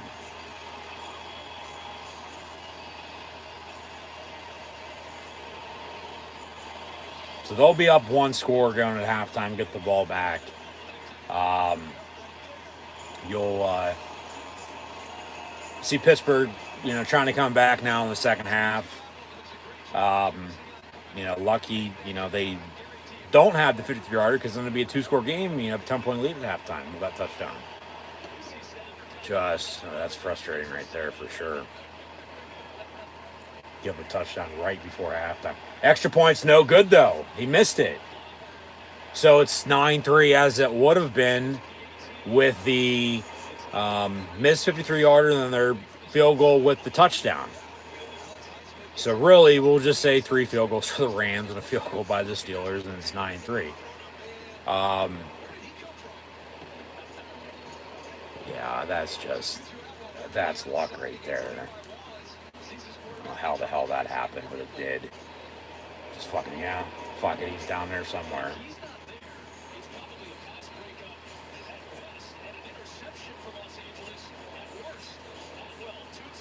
So touchdown Rams, 9-3. So they're having kicking issues. Their kicker has missed a 53-yarder wide left, doinked it off the left upright, and then he missed the extra point there also wide left. So, Pittsburgh can get this game into the fourth quarter. It comes down to special teams, advantage Steelers on, I would think, too. This defense is going to have to make some stops. The Rams are getting pressure on. Where the fuck's the pressure on Stafford?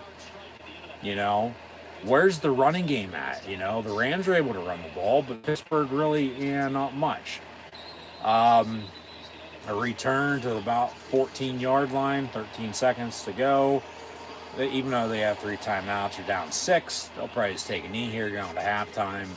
You don't do anything stupid, because the Rams are getting the ball then back to begin the second half. So, just slow start, you get points, and then backtracking. They'll take a knee. We at halftime. Rams lead the Steelers 9-3. Stafford 9 of 16, 159 yards and a touchdown. He's been sacked twice, which that doesn't seem real, but I guess it is. Pickett also sacked twice. That seems real though. He's 6 of 13, 78 yards. And Najee Harris, 6 carries, 23 yards. Jalen Warren, 2 of 6. Like, where the fuck is the running game? At least the Rams are balanced, and they have yardage, I might add, too. Henderson, 9 of 42, and Freeman, 7 of 37. Puka has 5 catches, 94 yards in the first half. Tutu, his catch there for 31 yards was for a touchdown. Missed the extra point, though, so it's 9-3. As it would have been 9-3 with a made 53-yarder. Of course, that was the one they missed. The one they made then, and then they forced a kick there rather than give it a touchdown. But then they missed the 53-yarder, made the 41-yarder, and then they give it a touchdown, but they missed the extra point. So it's 9-3 because the Steelers have field goal themselves from 53. So that's what I was saying, jokingly. We'll say the Rams kicked 3 field goals, the Steelers kicked 1 as well. It's 9-3 at halftime. But it's a missed field goal, a made field goal, and a touchdown with a missed extra point for the Rams, and then a made field goal for the Steelers, and then punts. So, yeah, at halftime, Kenny Pickett, 6 of 13, 78 yards. Been sacked twice. They need to stop the pressure. They need to find a running game. They need to cut back on the penalties. They just need to overall play smarter, and they need to execute some plays and move the ball downfield and score some fucking points. It's going to be, still seemingly, unless the Rams come out of halftime and, do what, the teams that blew out the Steelers already this season did in the second half and just put it to them, then okay, it's turning into a blowout. But that's what with the Steelers this season, it's either, they're getting blown out in the 2 losses or the 3 wins. It's a 1-score game and they're finding a way to win it. There's no in between. So, can they keep it close? Can they give themselves a chance? Can they find a way to win? Because if so, in a low-scoring 1-score game, advantage Pittsburgh once again. It's going to be, theirs for the taking, if you will. So, can they just put themselves in a good position to find a way to win it? They're 3-2 overall, 1-1 on the road, coming off of a bye. They got to open it up on offense for sure. They're going to show off some highlights here. We'll get to the stats and scores in a minute, but it starts up front. They got to be able to protect Pickett. He's got to make some plays for sure, but they got to run the fucking football. And then, it's not like they didn't take a few shots, but for fuck's sake, it's National Tight Ends Day. Get the fucking tight ends involved. I don't care if Pat Freiermuth's not playing today, okay? Hopefully they'll get him back soon because he's hurt, even though he's on IR, and it's still going to be a couple more games. You still have Connor Hayward, Darnell Washington, and Rodney Williams, okay? Get them the fucking football. Get these tight ends involved, for God's sakes. Shit. Deontay Johnson's back for the first time since week 1. He has 2 catches for 21 yards. Pickens, 2 of 37. Connor Hayward does have a catch for 12 yards, for what it's worth, but, it's just like this offense, man, because they rely on this defense way too damn much. And then the defense, you know, I mean, shit. They're making stops, but then they're not, you know. So overall, it's got to be more consistent from top to bottom, left to right, right to left, upside fucking down, however the hell you want to put it. I don't give a shit. You know, it's got to be more consistent because consistency is key. And it's balance, it's consistency, it's keeping it simple. They need momentum as they had it, but then they let it slip away. So if they can get some rhythm built up, just put yourself in a good spot, you know, give yourself a chance. So if they can get this game in the fourth quarter, it's still where it's at, they I would think should, you know, be able to find a way to win it. So yeah, they've punted what? Fucking only 4 times. Seems like 4 times that. When, okay, a field goal from 53. Probably should have been a touchdown drive, though, because the penalties cost them. Look at the penalties for the first half here with your total team stats.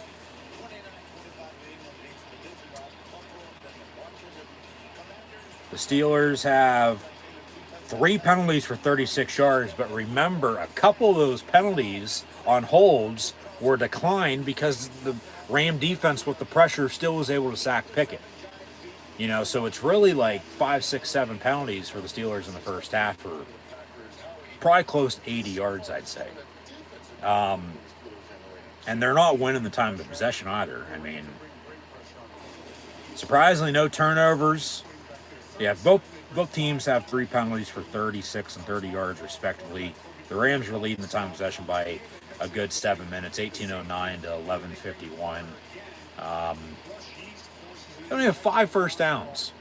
You know, it's a little bit of an improvement, you know, from where they've been at, you know, this season with that stat. I mean, this thing, just work the fucking sticks, move the ball.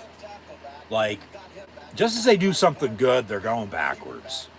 Like, that's the thing, consistency.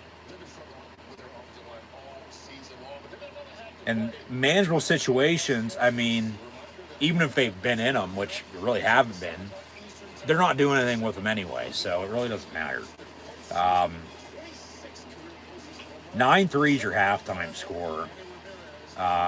They're sort of lucky to be only down 6.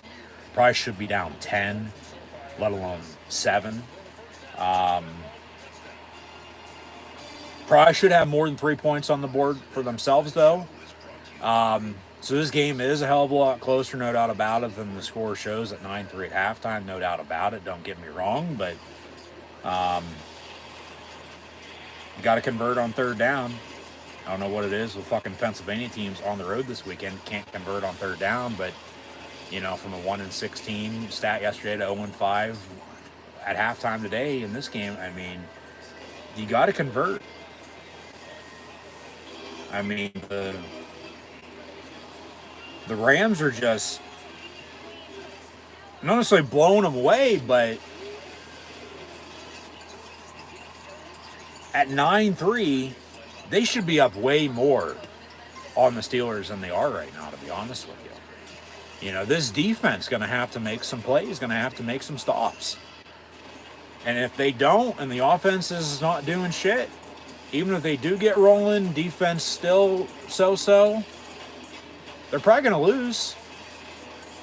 I mean, you look at these stats.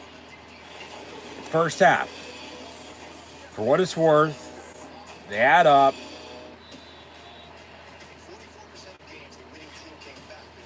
Total yards, 226 to 91, with 147 of them passing to 62, and then another 79 on the 29 in the rushing.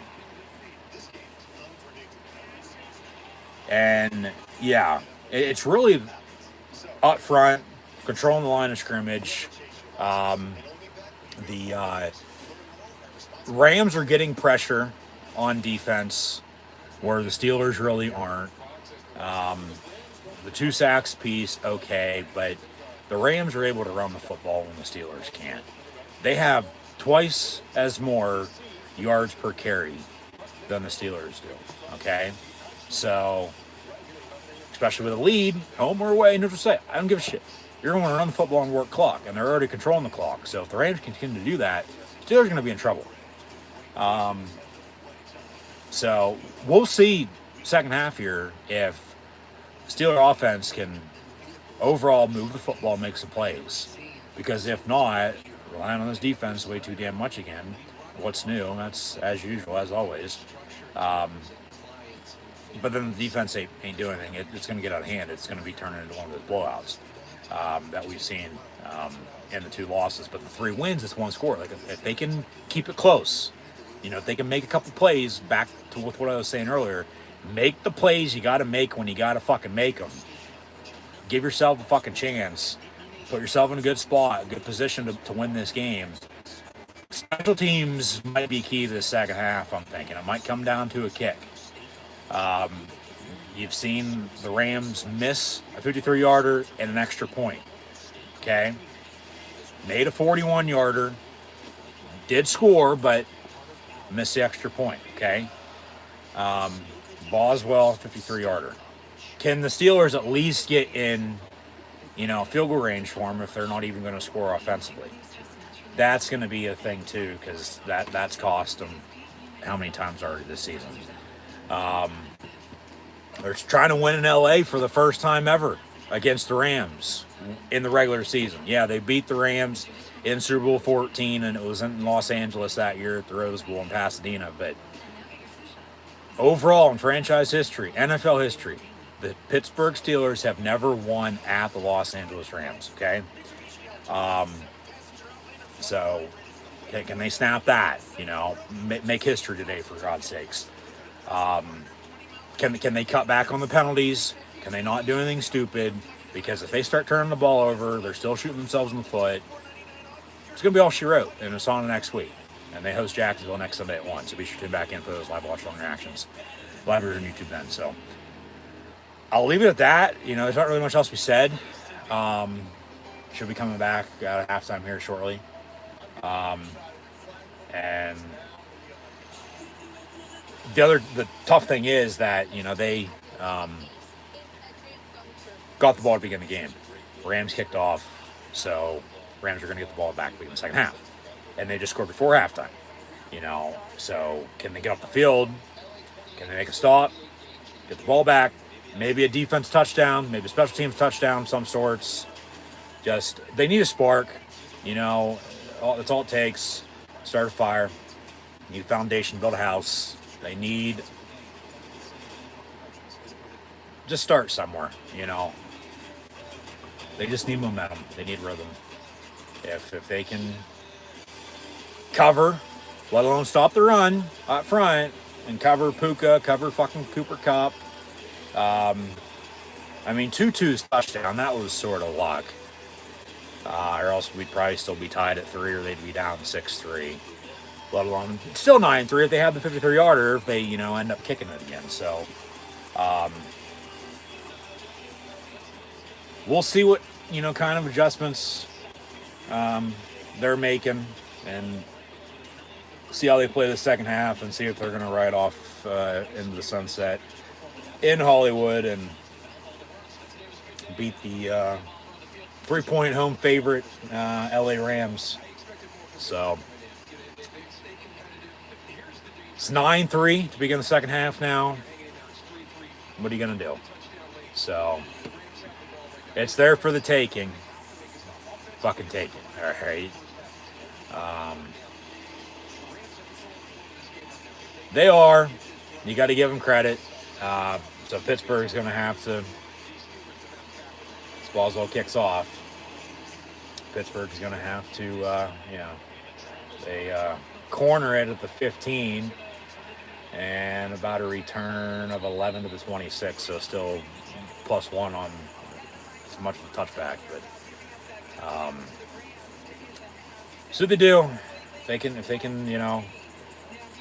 keep it in the field of play and the type of game they like playing, they're going to have a good chance. But if not, Even if they do, I mean, they still might end up losing. You know, they need to make some fucking plays, and they need to make some stops. So Stafford going to start this second half out of the gun, an empty set from the 26-yard line, 1st and 10, as the Rams lead the Steelers 9-3. So once again, thanks for tuning in and watching. Be sure to like, follow, and subscribe on social media. Links in the description below. And the pass is picked off. T.J. Watt. And down to the 6 he goes. You got to punch this in now. I mean, you got to turn over on the first play of the second half. 1st and goal.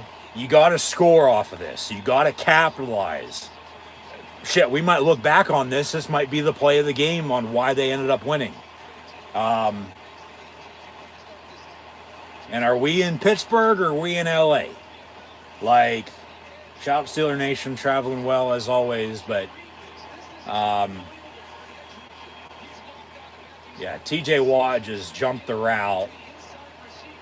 Pass was intended for Cooper Kupp, and had a convoy with Levi Wallace and DeMarvin Leal, and then he gets brought down at the 6-yard line.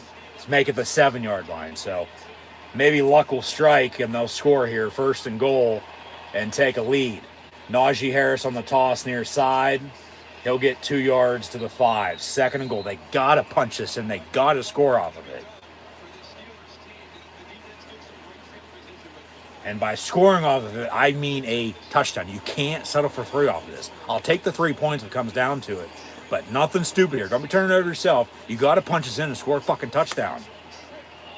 And then that missed extra point by the Rams is going to be crucial. It's going to come back to bite them in the ass if so.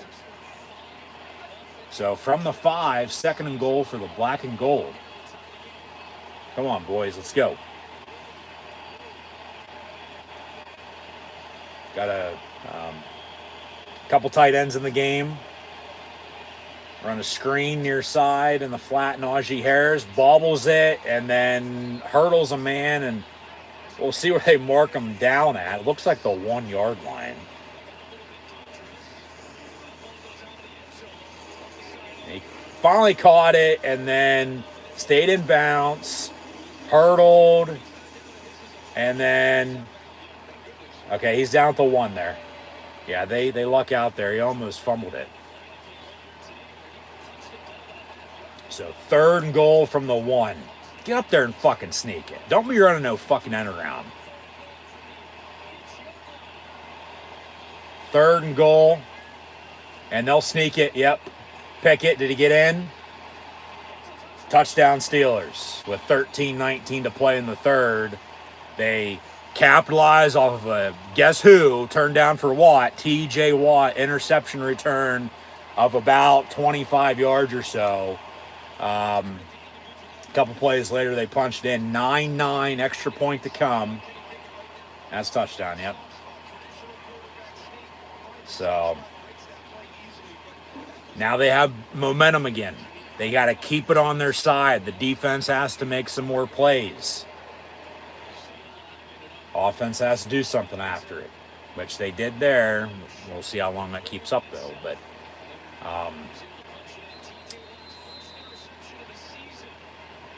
Boswell for the extra point.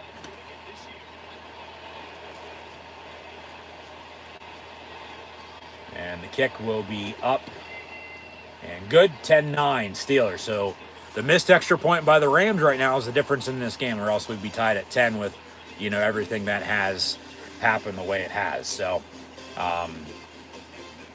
yeah.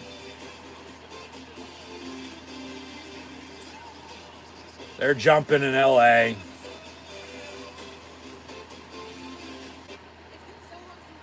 Of course, that is where Van Halen is from, let alone a lot of other rock bands, for that matter. But they got to keep it up now. They keep at it. They can't let this, you know, happen and then, oh, all right, we're not doing anything the rest of the game. Because how many times that happened?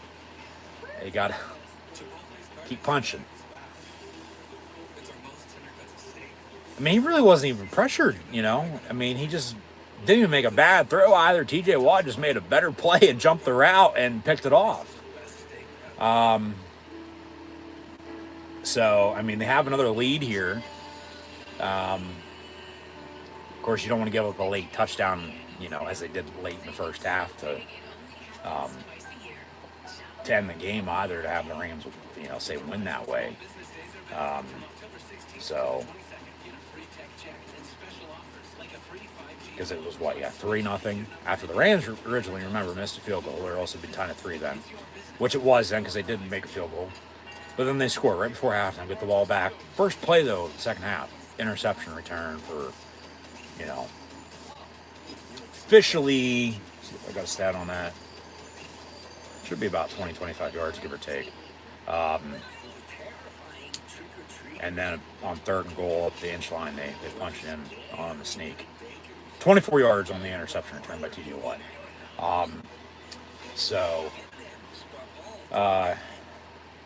Yeah, 10-9. Like I said at halftime, surprisingly no turnovers. Well, boom, there you go. First play of the second half, they get a pick and they score off of it, which is good, because if they didn't, I mean, they're right where they were, and it's like, I mean, how the fuck they, you know, couldn't have punched it in there, but they did, thank God. So, yeah, 10-9. See if defense can. He's like, it's right there, and I picked it off, and I ran it back, and you know, that's as much as his touchdown as it is Kenny Pickett's. You know, because the interception set up the touchdown, and they'll kick off again just as they did coming out of halftime, and after 4 plays later with the interception and then 3 plays and the touchdown, Rams getting the ball back, 1st and 10, 25. So. See if defense here can make some more stops, and we'll go from there. So, as mentioned, as always, thanks once again for tuning in and watching. I'm your host, Encyclopedia Sports, Cool and Luke 96. Be sure to like, follow, and subscribe to social media. Links in the description below. So, 1st and 10. Come on, defense. What do you got?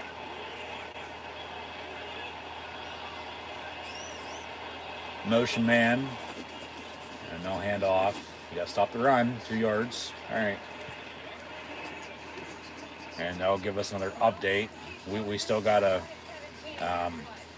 look at some stats and scores, and we'll get to that shortly, so stay tuned. But been an interesting day in the NFL. I mean, we had a good college football Saturday yesterday, I thought, other than a few teams that probably should have won that lost.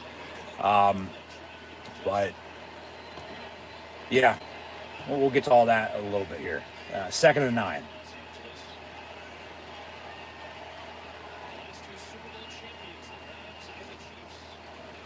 And another run. Henderson up the middle. Run, Ricky, run. Oh, it's 4, sorry. 3rd and 4.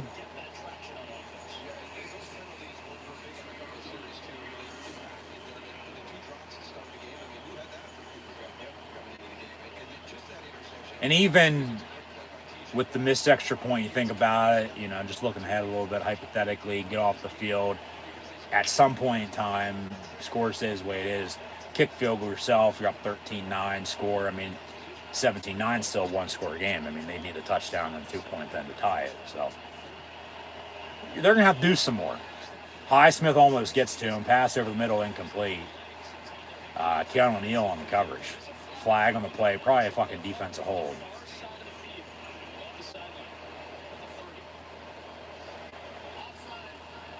Offside on the defense on 3rd and 4. Are you kidding me? And a 5 yards makes an automatic 1st down. Let's see if it was actually an offside or not.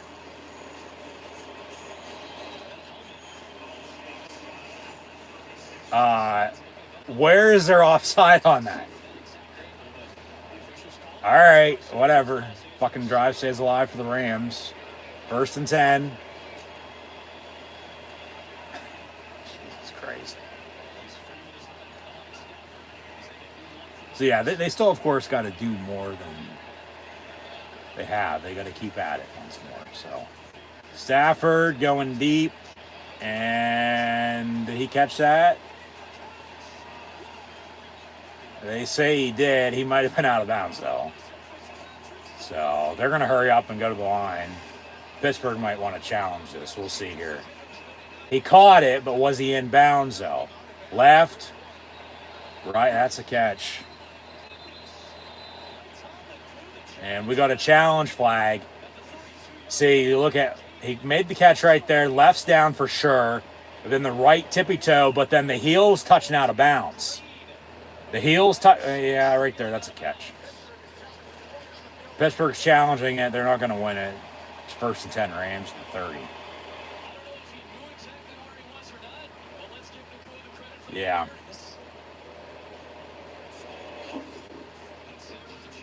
So 11:33 to play in the third. Pittsburgh challenging. Completed catch. Yeah, it's going to stand as called, it looks like, and because as always, they have to find this bit of evidence to overturn it. I don't think they're going to have it. The only thing would be the outside of the right foot and his heel touching out of bounds as he was going down. But he already had a left down and a right down. So, of course, control and possession too. But thing is, they called it a catch on the field, so it should stand. It should be confirmed. And 1st and 10 Rams at the 30. So Pittsburgh probably can get charged a challenge, one left the rest of the way, and then, you know, of course, a timeout gone. They'll have 2 of those left in the rest of the game as well. So that's where we stand. It's 10-9, so might get interesting here now with the second half if, you know, it's going to be back and forth rather than the, you know, lower scoring, you know, first half we just witnessed. So, yeah, I think that should stand, unfortunately. Didn't look like in live time, even though he caught it, you know, but that he was in bounds. But yeah, he's making spectacular catches and having a miracle rookie season, to say the least. But also big-time players make big-time plays in big-time games. So big game for both teams. I mean, Steelers 3-2 and the Rams are 3-3. So, you know, both are trying to get their 4th win as we near the end of the month. So we're at the halfway point, if you will, with a lot of football still left to be played. But with it being a crossover AFC-NFC game, it does mean something. Doesn't mean a hell of a lot, though. You know, big picture, unless you know, end up losing a lot of other games that you probably shouldn't either, and then you look back on it, well, that might have been a game you would have loved to have had. So that's a catch. Yeah. I mean, it's not a bad challenge, you know, as close as it is, but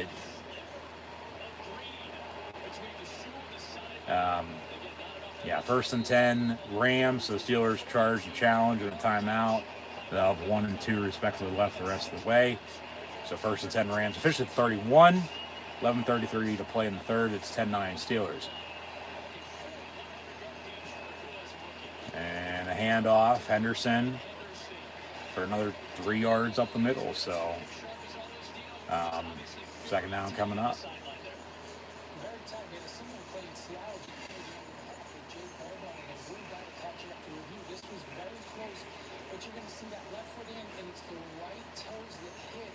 Yeah, that was a catch, so let's just move on. You don't need to keep fucking showing it. It's 2nd and 7 now. There's a play that has happened since then. A 3-yard run, making it 2nd and 7, which they'll snap it now on the 2nd and 7 from the 28. Under center, no. They'll audible and out of the gun and get the snap off before they have to burn a timeout. Screen incomplete. So 3rd down, 3rd and 7 coming up.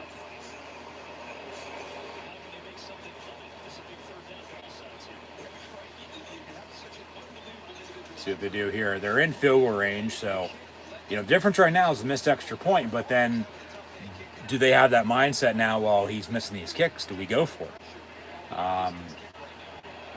Make it 12-10, or they go for it, still 10-9 if they don't get it, or they score to take a lead, go for 2 potentially. Like, there's a lot on the table.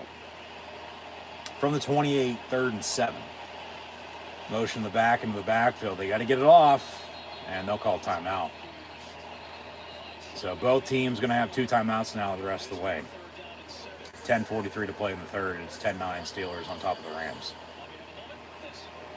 And they'll take a split screen commercial.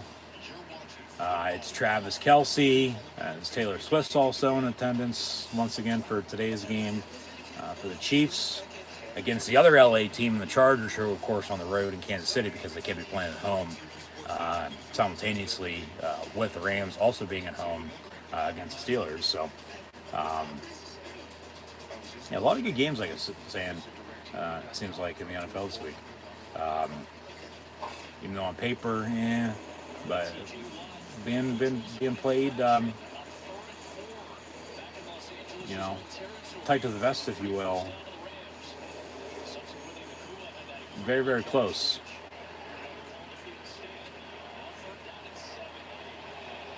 So 3rd and 7.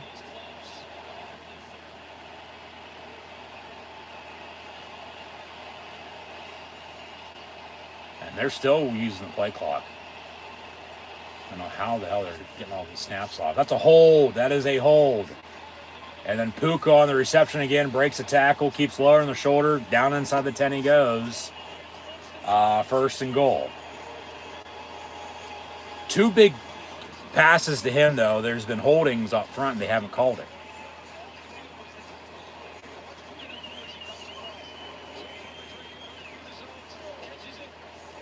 So hopefully here before too long it'll start, but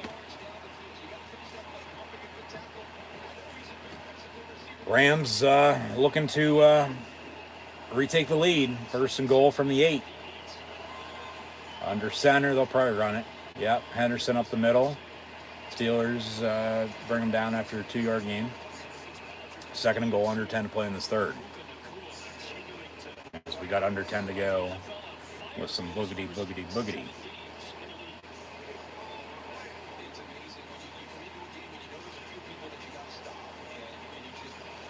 Second and goal.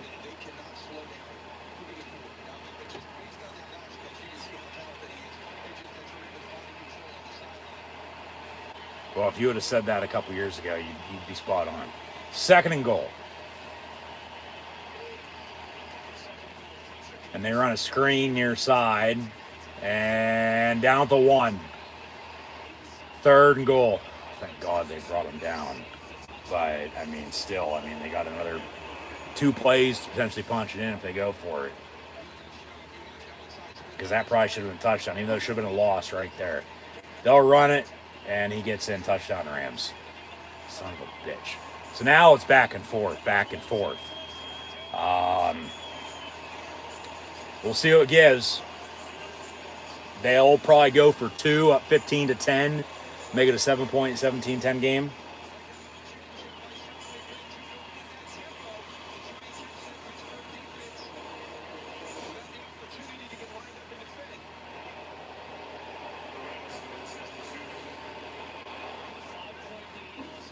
Yeah, they'll go for 2 here, make it a 7-point lead. But then 2 field goals could win it. Touchdown for sure if it stays the way it is the rest of the way for the Steelers if they could do it. But Stafford out of the gun. The Rams go for 2. Watch a pick play. Cooper Kupp near side. It's caught. So the 2-point try is good. 17-10 Rams with 8:57 to play in the third. Steelers have a field goal and a quarterback sneak on a touchdown after an interception by TJ Watt to begin the second half. Rams have a missed field goal, a made field goal, a Stafford passing touchdown to Tutu Atwell, a missed extra point. Of course, he threw the interception, but then they, respond after the Steelers score off the pick. Drive and score themselves. a rush up the middle for 6. And then they go for 2 and get it. So it's 17-10 here, under 10 to play in the third quarter. So update some of these stats now. Kenny Pickett, 7 of 14, 82 yards passing. Najee has 7 carries, 25 yards rushing. They got to be better in the run game for sure. Pickens, 2 of 37. Johnson, 2 of 21. Connor Hayward and Najee Harris have 12 yards receiving. Minka right now leading the team in total tackles with 8. As Herbig and Larry Obi-Wan Kenobi Ogunjobi have the sacks. Of course, TJ Watt has an interception. Boswell good on the 53-yard field goal and on his extra point as well. Stafford, 12 of 21, 216 yards and a touchdown. Does have the interception the Steelers scored on. I mean, really, they don't have that. It could be a hell of a lot worse for Pittsburgh right now. You think about it. I mean, it could be a 2-3 score game early mid-third quarter. Both quarterbacks been sacked twice, but Henderson has 14 carries, 55 yards rushing, and the touchdown there to retake the lead. Royce Freeman, 7 of 37. Puka has 7 catches, 146 yards. Will somebody please cover his ass? Tutu, a catch for 31 yards and a touchdown. Cooper Kupp, 2 of 29. Probably should have a couple more catches, though. And then Brett Maher, good on a 41-yard field goal as he missed from 53, and then a missed extra point, so they go for 2, but, you know, it was to make it a 7-point lead anyway, so they still would probably went for 2, regardless if he made or missed, you know, kicks earlier, you know, anyway. So yeah, 8:57 to play in the third, 17-10 Rams. They have 14 first downs compared to the Steelers' 6. They've converted on third down 7 times out of 11 compared to the Steelers' 1 of 6. Of course, yes, as always, Sheetz is better than 7-Eleven and Wawa and, you know, all the other gas stations and convenience stores out there. They've run, I mean, 16 more total plays. I mean, no wonder they're controlling the clock by almost 10 minutes. And have, you know, 200 more total yards than the Steelers do. And it's really in the passing game, 204 to 66 now, but they also still have, you know, 60 more yards rushing, 92 to 32. So, yeah, it could be a hell of a lot worse for Pittsburgh, but it is 17-10. They're going to get the ball back here. 1st and 10. Pickett's pass complete. Deontay Johnson far side for about 7, maybe 8 yards. And got a 2nd and 2 coming up. So we'll see what they do here on this drive.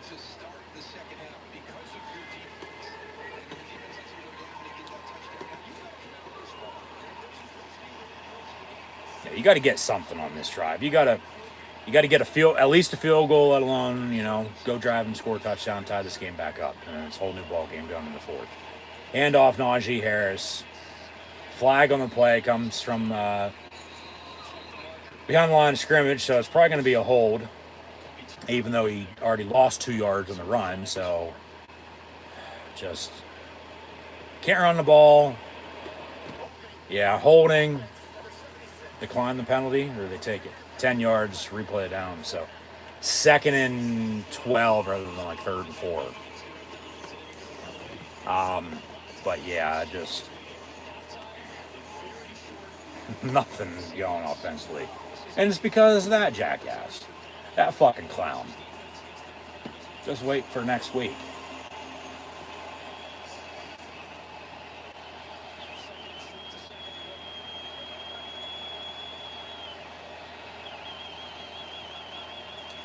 Second and 12 from the 23. Pickett's pass down the middle, tipped and almost picked off, and then almost caught again and almost picked off again.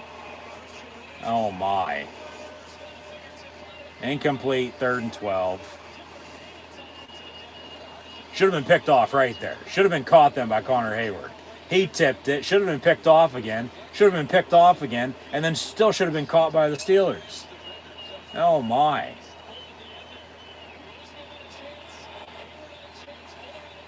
So, incomplete after all of that. 3rd and 12.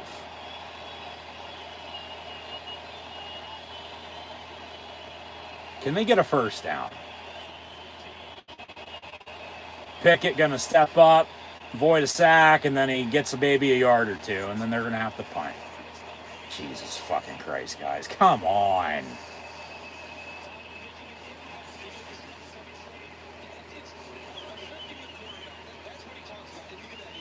How in the fuck?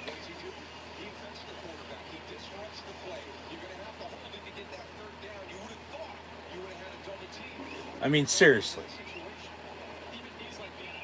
How can they be playing this bad every fucking game and think it's okay? Punt, fielded at the 28, 1st and 10 Rams from there. When we return, they lead 17-10. Look around the NFL this week 7.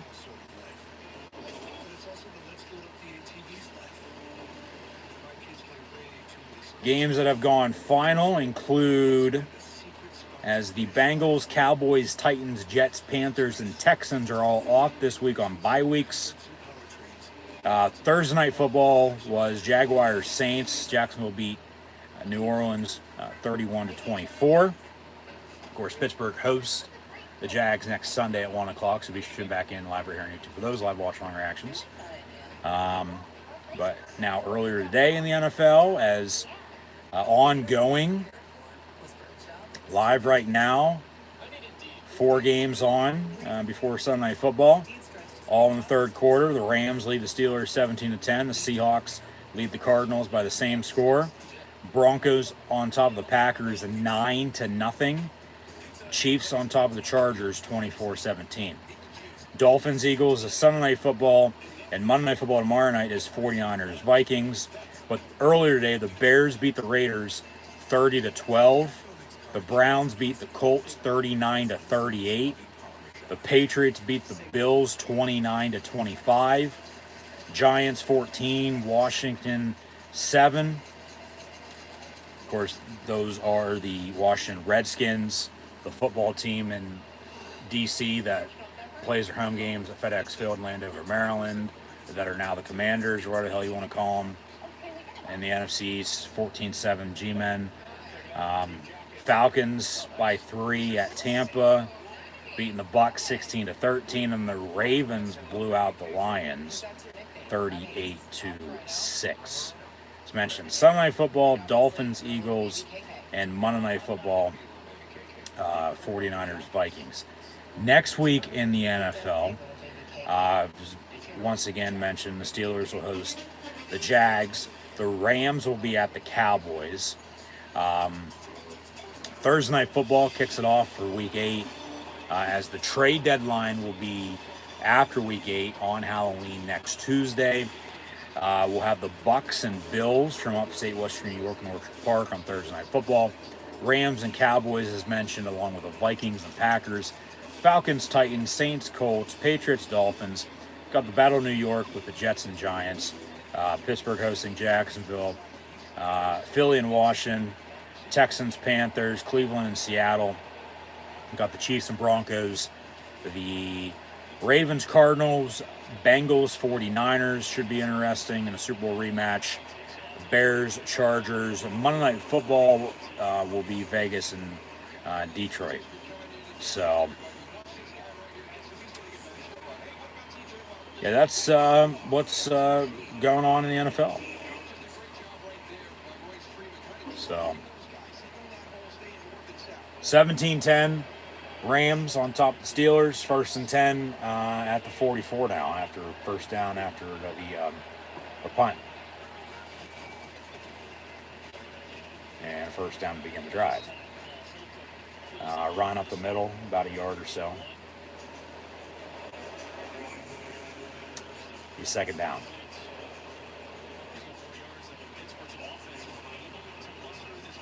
That's pathetic right there.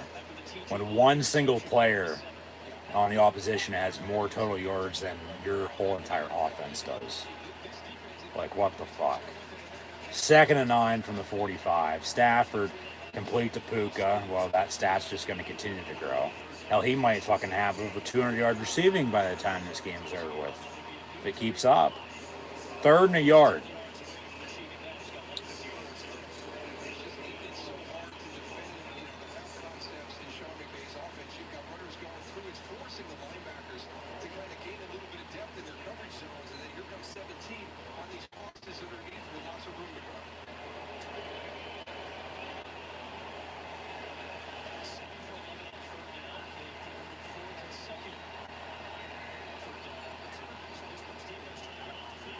That's a false start. Thank you. That's a false start. Be 3rd and 6.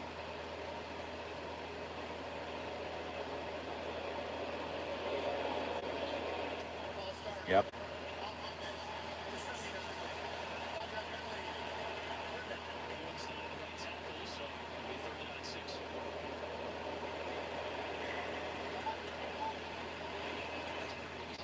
So can the defense get off the field?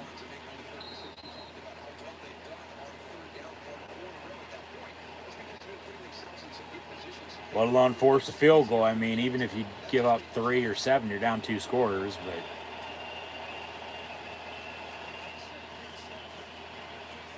they get a first down, drive stays alive. Good God.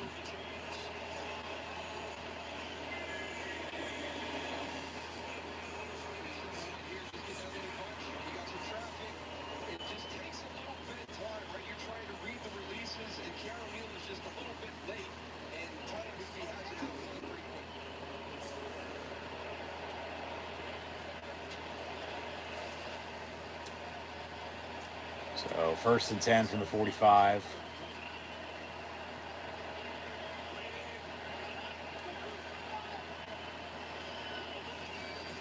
And they'll hand off, stuff him at the line, no gain on the play. No, that's Larry Obi-Wan Kenobi and, well, yeah, Minka as well, but...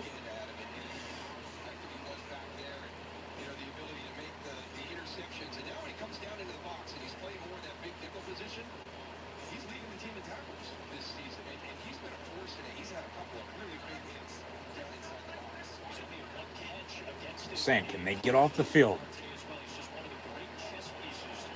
Time ain't going to be on their side unless they do something quick, because the Rams are controlling the line of scrimmage or controlling the clock. They have way more total yards, let alone total plays, than the Steelers do. 3rd and 12 as they push them out of bounds. So, come on, defense, what do you got?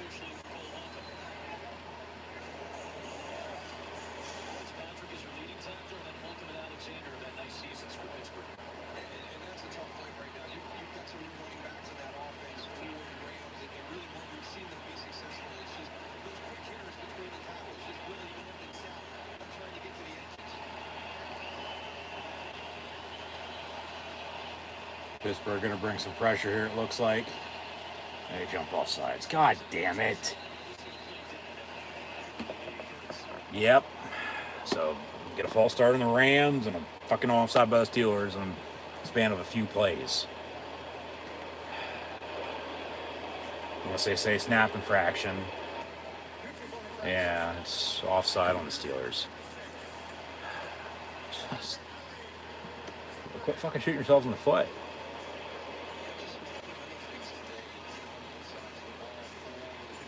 No shit, you don't say. Just frustrating. So 3rd and 7. Watch them give up 8 yards. Whereas you gave up 8 yards in the last play, it'd still be 4th down, but because of the offside, they get a first down. 3rd and 7 here. About the 42. And Stafford looking to throw. Gonna tuck it and run. And guess what? Yeah, they get 8 yards on the fucking run and get a first down. God damn it.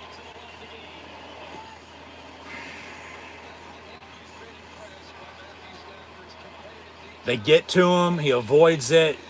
Good on him. Christ.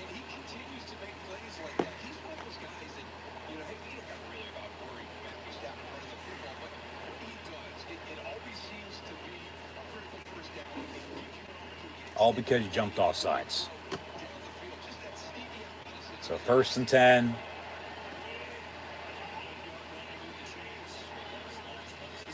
And the handoff goes nowhere. So they're stopping the run, but they're not. I mean, it's really with, like I was saying, the clock, you know, and the total plays and the total yards that the Rams have compared to the Steelers. Like, yeah, no wonder they've had the ball more than, you know, 10, 12 minutes more than the Steelers have, for God's sakes. Like, but it's only a 7-point game. It could be a hell of a lot worse. It probably should be a hell of a lot worse. That pass incomplete. 10 for Higbee and KZ on the coverage. He was going to light him up if he caught it. But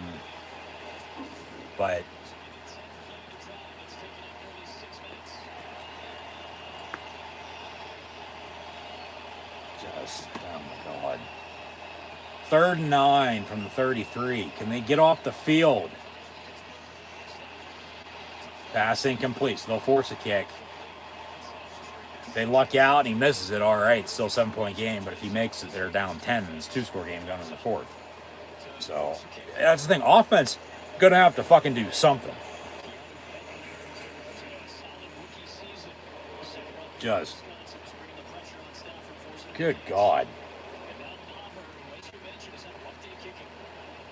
This will be from about 50, 51. All right.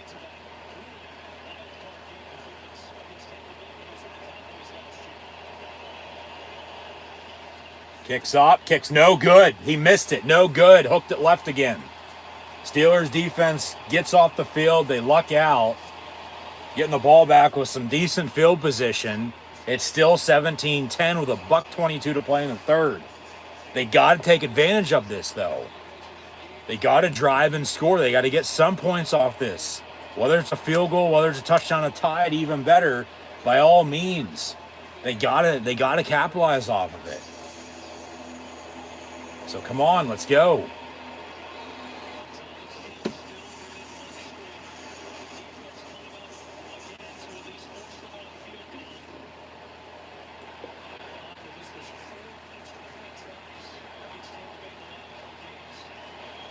So 1st and 10, Pittsburgh from the 41. Pickett looking to throw.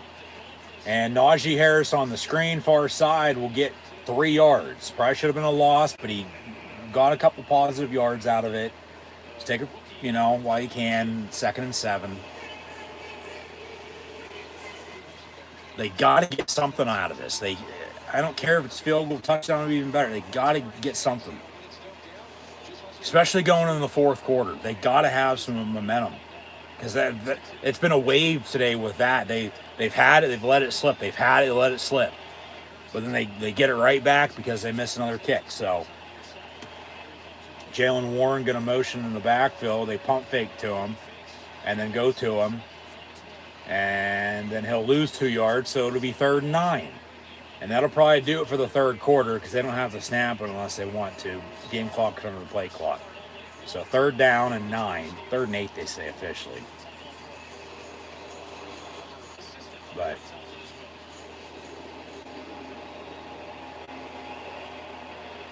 got to get a 1st down. Got to keep this drive alive. Start the 4th. You got to get something out of this.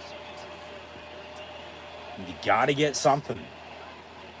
3, 2, 1. They're not going to snap it. That does it for the 3rd quarter. So with 15 to play, the Steelers are down 7, 17-10. So,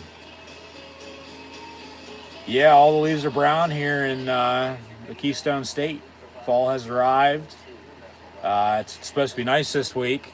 Let's take advantage of it, I guess, while we can get it. But the Steelers are California dreaming. Looking to win in LA for the first time ever against the Rams in the regular season. They've once again beat them in the Super Bowl, which was also in LA that season, at the end of 1979, January of 1980, in the Rose Bowl in Pasadena. But throughout franchise history and NFL history, the Steelers have never gone to Los Angeles and beat the Rams. So they're down 7 here to begin the fourth. Momentum seemingly back on their side. They got to get a first down here for starters, but they got to drive and score and get some points, whether to cut this lead low and tie it up. Just give themselves a chance. Good position to find a way to win this game. They've had momentum, they've let it slip. They've had momentum, they've let it slip. They have it back. Well, I don't want to keep going on with that trend because, if you've been watching and know what the hell's been going on, it's, 15 to play. It's their type of game, yeah, but they've had shit go their way, but haven't as well. So, just got to find a way to win it. This offense has to make some plays.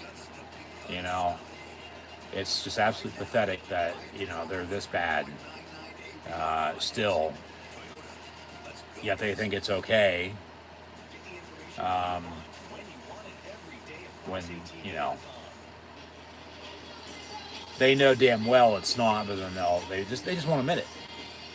And they're not making changes, but that's just, who they are. It's because the defense, they're relying on them way too damn much. But they still gotta, they still gotta fucking, look at that. They haven't had the fucking ball compared to the Rams. I mean, and they're only down 7 when they should be down a hell of a lot more, but they got to get a first down here. 3rd and 8 to begin the fourth. Pickett's pass complete. Deontay Johnson inside the 40. 30. Still going. 25, 20, and out of bounds. Boom. There's your spark. Fucking run the ball now. Score a touchdown. Give it to the bulldozer, Jaylen Warren. Go to your damn tight ends for once. Jesus Christ. Connor Hayward, Darnell Washington, Rodney Williams, where the hell are you?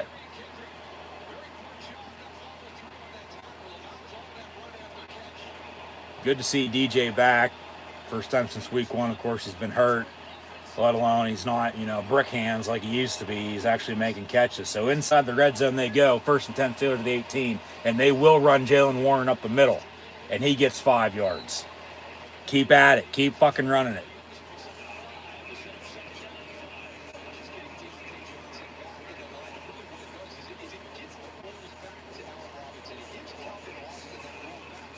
You have momentum on your side.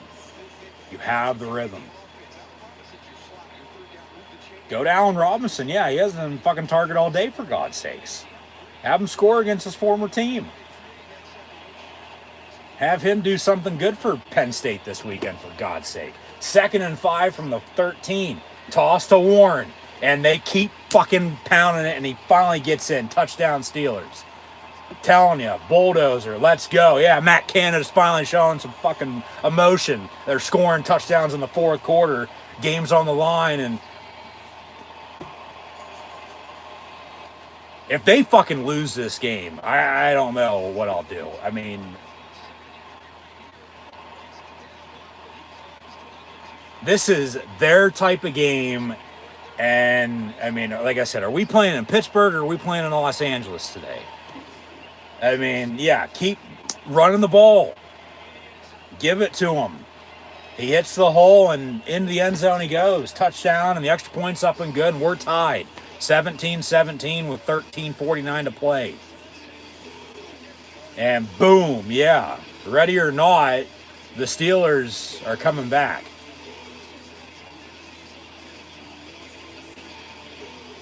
Jaylen Warren at this rate deserves to fucking start.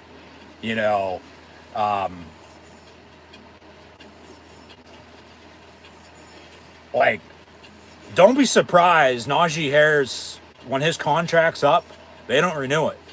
And they let him fucking walk. because I mean, he's still got a couple more years, but just when we get to that point, unless he fucking, really turns the tables, they're better at running the football with Jaylen Warren. He's a bulldozer. He just lowers the shoulder. He's more of a bowling ball, but he's a bulldozer. He just fucking keeps moving. Until he goes down, which, yeah, they were able to run the football when they needed to there, and they scored off of it. I mean, who would have ever thought, you could do that, for God's sakes? I mean, Jesus Christ.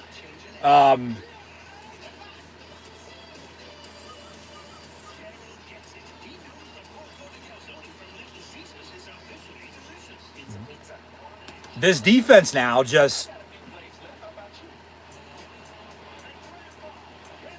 they might need Troy Polamalu with the Pepsi commercial with the legends who are Hall of Famers, heirs. Have him come out of the stands because he's there in attendance and have him help him out, But, if they get another turnover, get some more points out of it, it'd be awesome. You're looking at the pressure. You're looking at whether it be a sack and a fumble, an interception again. Yeah, like this, that's what I'm saying. This is their type of game. If they lose this with the way it's gone, like they haven't had the ball half of what the Rams have had. They haven't had the ball for fucking 15 minutes today, for God's sakes. So, yeah, take advantage of the missed field goal. The Rams have missed 2 field goals and an extra point. That is 7 points. We're tied at 17. All right, do the math. The Steelers, even with that touchdown, Rams have what they missed. They'd still be down 7. So, it all adds up, man. It all adds up. It all, as this game's going to come down the wire.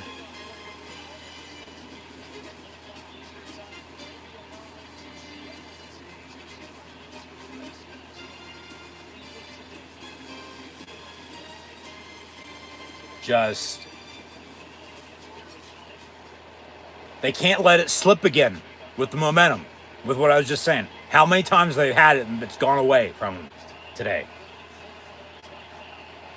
They were able to make a play when they had to. Now this defense needs to stop. Atwell in motion, handoff. Yeah, they're going to have to stop the run. Herbig on the tackle.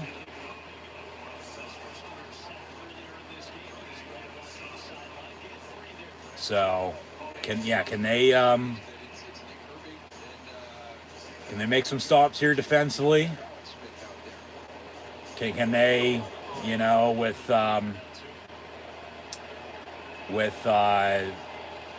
13 and counting to play, put themselves, just keep themselves in the spot they are, but put themselves in a better situation. Like I was saying, I think it might come down, especially I think it might come down to a kick. That's how this game's fucking gone. You have missed kicks, you have a 2-point try, you have, a defensive turnover that should have been a touchdown, but the offense punches it in anyway. It's just this is just old school football. I mean, what is this, fucking 1980 in the Super Bowl with these two?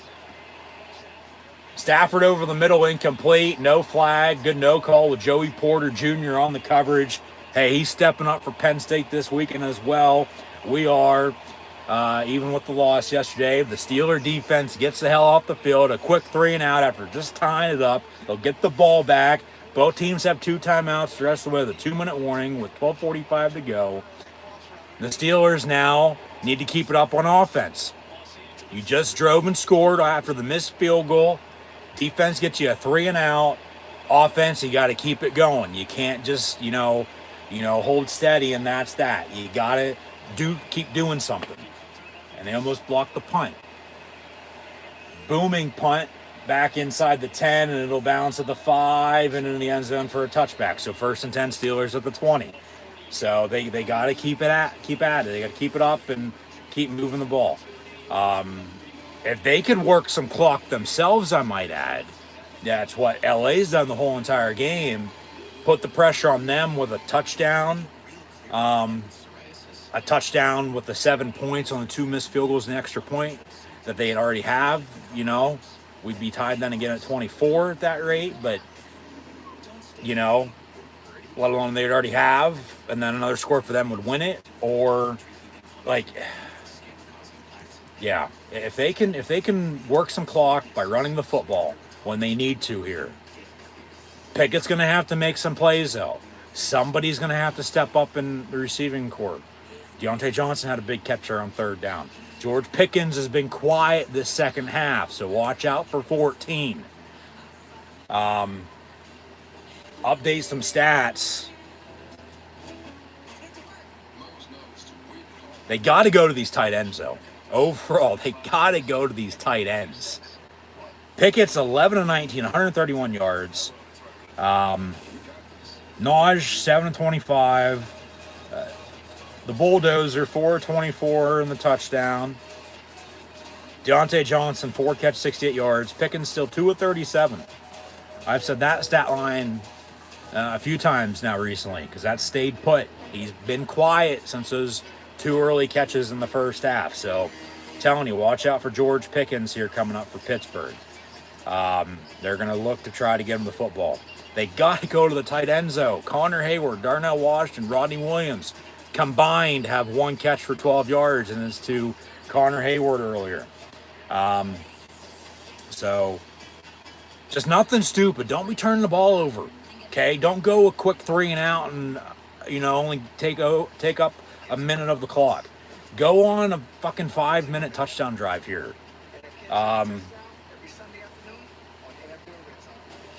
And be balanced. Run to pass to run. Do whatever the hell you're going to do. Just move the ball. So, they had the spark with the missed field goal. They had the spark with the touchdown drive there. They had the spark with the quick 3 and out on defense. The fire's continuing to, you know, get bigger. They got to have it blow up now and score again and just find a way to win this fucking game. So 1st and 10, Steelers from the 20.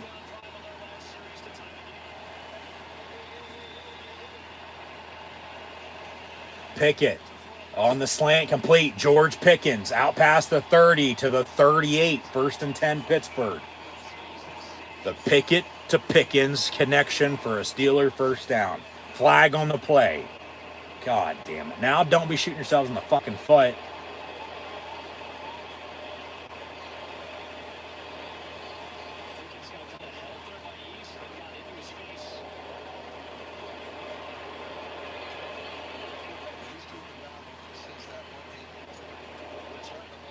Looks like we're going to get an unsportsmanlike conduct after the play. Yeah. God damn it. You got to play with your fucking head, guys. Come on.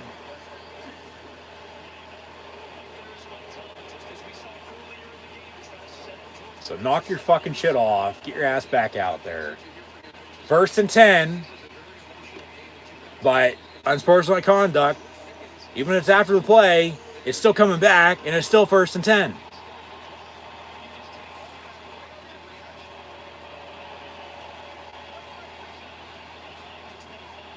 So at the 23. So that 1st down was for 3 yards, basically. Najee Harris almost fumbled it on a 3-yard run up the middle. 2nd down. God damn, guys. Can like I was saying, can they move the football here? Can they put up some fight and just find a way to win this game?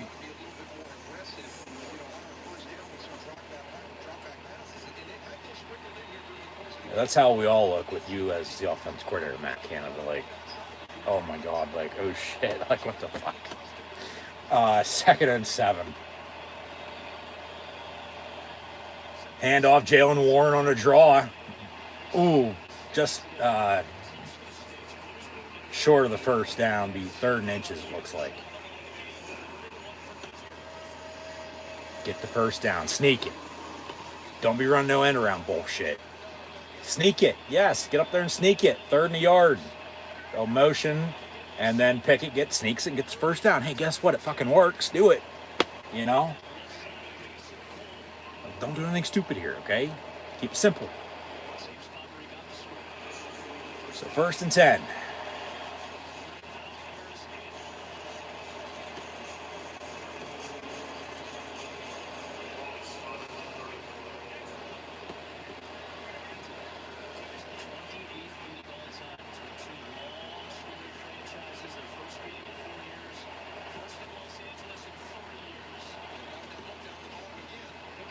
And Pickett near side, complete the Pickens on the back shoulder. 1st and 10, Steelers.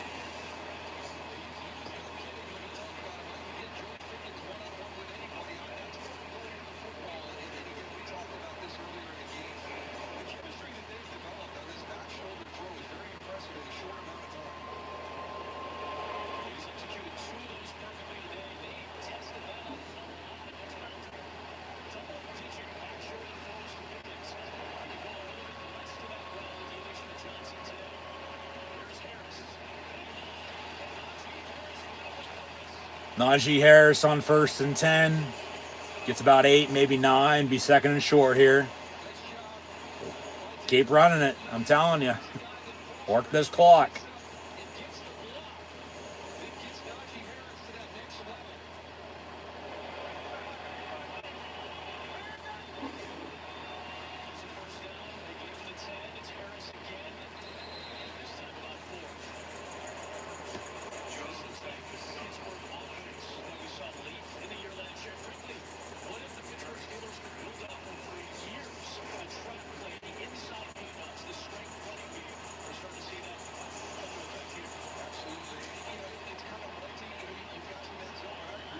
So 2nd and 5.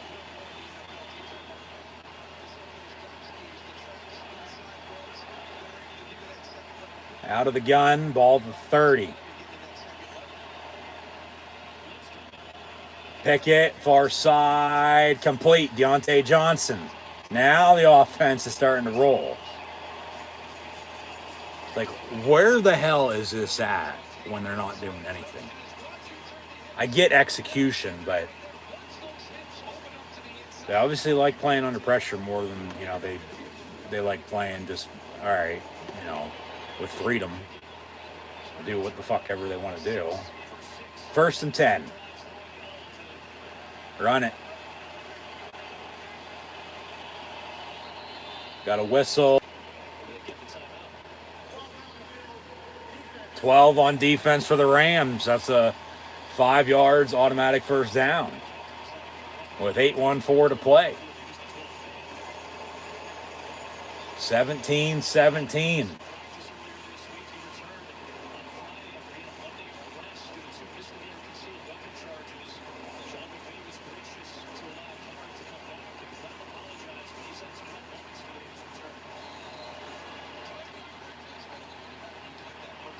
So 1st and 5 now at the 14. Pickett rolls out. Connor Hayward inside the 5 down to the 2. You got to punch it in.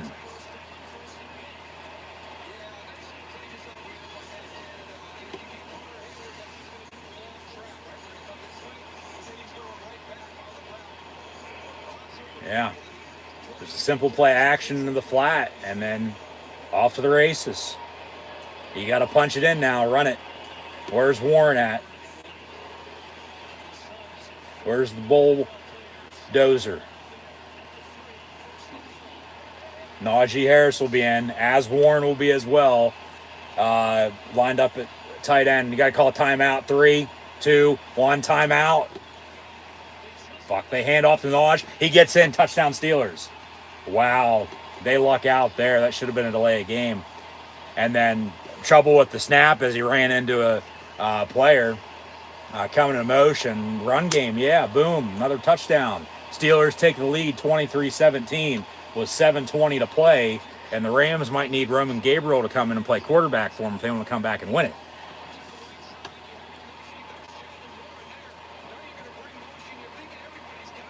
That was close. And right up the middle, touchdown. Boswell on for the extra point, which is up and good. 24-17 Steelers. 7:20 to play. 2 timeouts left for both teams, plus a 2-minute warning as Matt Canada looks on. Whew.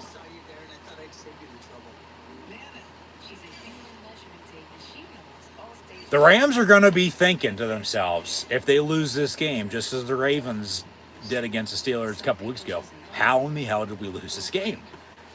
But that's the thing. Like, if it's this type of game for the Steelers and they're in it,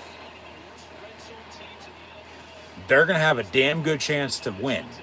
If they're, losing by this or that, let alone getting blown out as they have, yeah, they're going to lose. But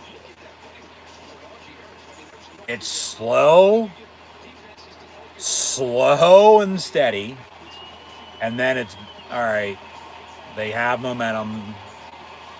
Not necessarily a full second half team, but hey, there's the 5-minute touchdown drive. 10 plays, 80 yards, and 5 minutes and 16 seconds chewed off the clock. And with a 7-point lead, all the terrible towels are out and about on the road. So, Steel City, north, east, south, west. Steeler fans are everywhere. It doesn't fucking matter. You could be on the South Pole, let alone the North Pole, and you'd find a Steeler fan, okay? Other than yourself. So come on, defense. What do you got? Turnover would be nice.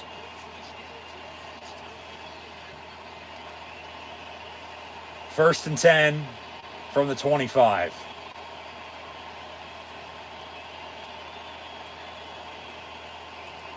Stafford gonna throw.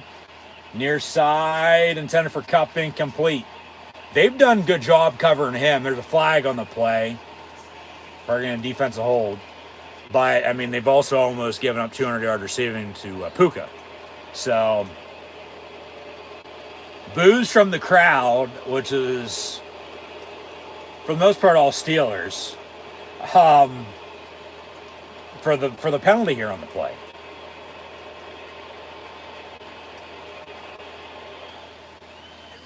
Illegal contact on the Steelers. Still automatic first down. Son of a bitch.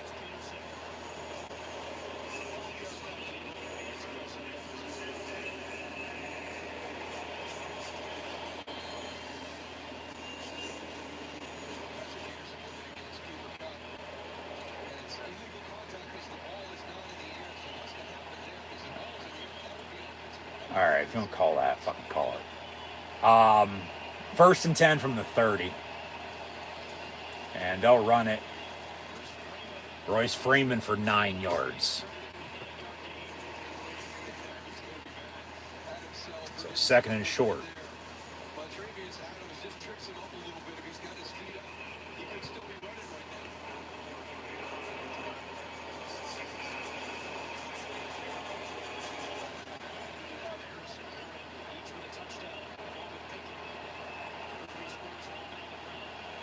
Come on, defense. Can you hold it? Stafford will hand off. Adams on the tackle along with Minka. And first down. So,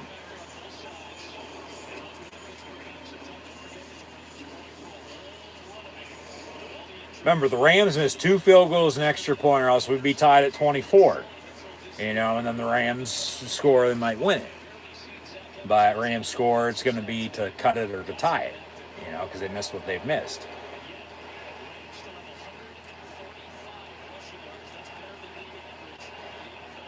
So first and 10 from the 43.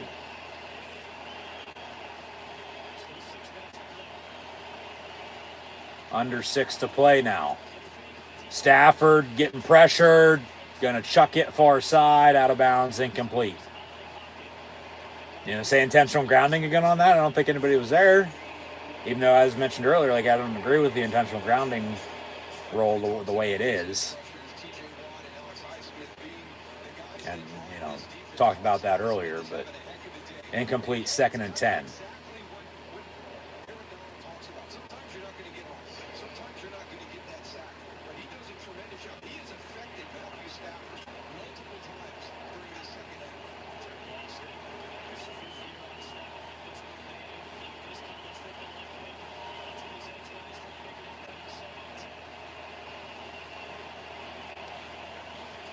And they bring more pressure, and incomplete near side. He should have been sacked. 3rd and 10. Come on, defense. Interception coming up here.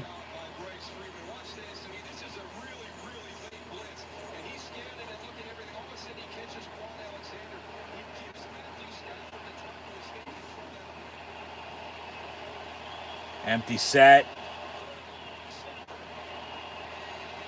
Down the middle. Incomplete. 4th down. They're going to have to punt. They're not going to go for this. Not with 5:39 to play. Still 2 timeouts, 2-minute warning, only down 7. You punt, play defense. So Pittsburgh's offense is going to have to work clock. Make LA call their timeouts by running the football, getting a couple first downs here. And just get out with a win. Nothing stupid. Don't be turning it over. Oh my God, they muffed the punt. Is Gunner still on the fucking team even though they cut his ass? Are you sure that's not Gunner in Calvin Austin's jersey? So 1st and 10, Steelers after that. Up 7, 24-17, 5.5 to play. Both teams with 2 timeouts, 2-minute warning to come. Steelers got to run the football and work clock. Make LA color timeouts. I mean, it really should be 24-24 right now. But remember, the Rams missed 2 field goals, an extra point, and they're down 7. So Pittsburgh's running game has given them the lead in this second half, along with the defense making stops. So Pickett's going to have to make some plays, but nothing stupid, Run the ball and work the fucking clock. Up the middle, Najee Harris for 8 yards. Like, can they run the football when they need to right now? That's the big question. We'll see. 2nd down. 2nd and 3.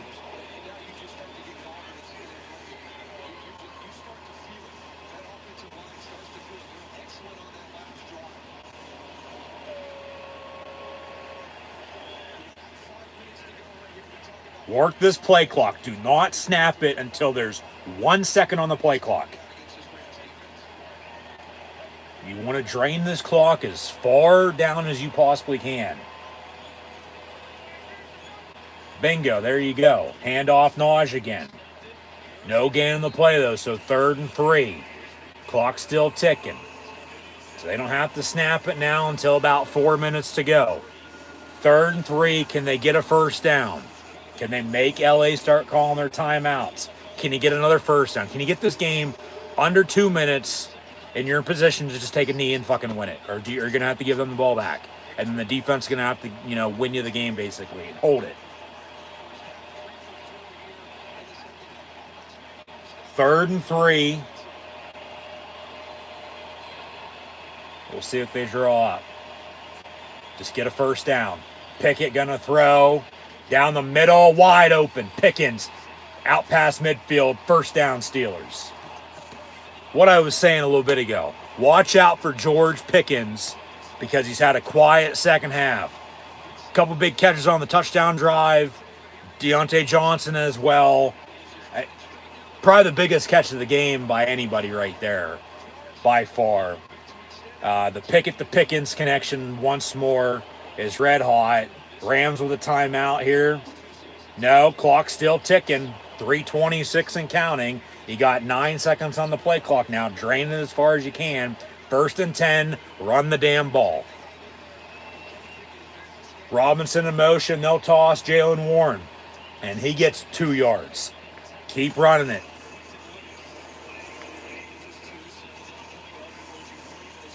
Why is the clock stopped? Or do they call timeout? And they did. That's their second. They'll have one left plus a 2-minute warning. You're probably going to need at least one more first down here. And probably two if it comes down to right around 2 minutes. And then you can probably kneel it out from there. It all just depends on what happens on these next couple plays.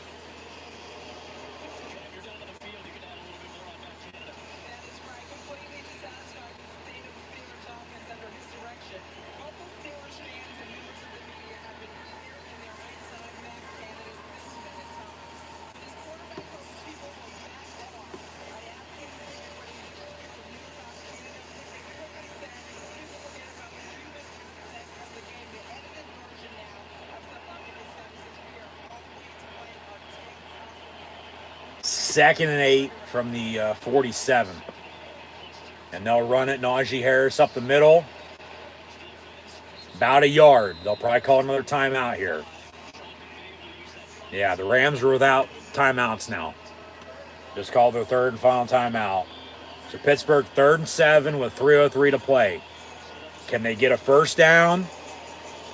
Let alone 3rd and 7 from the 46. Even if you come short, it's going to be a long fucking field goal.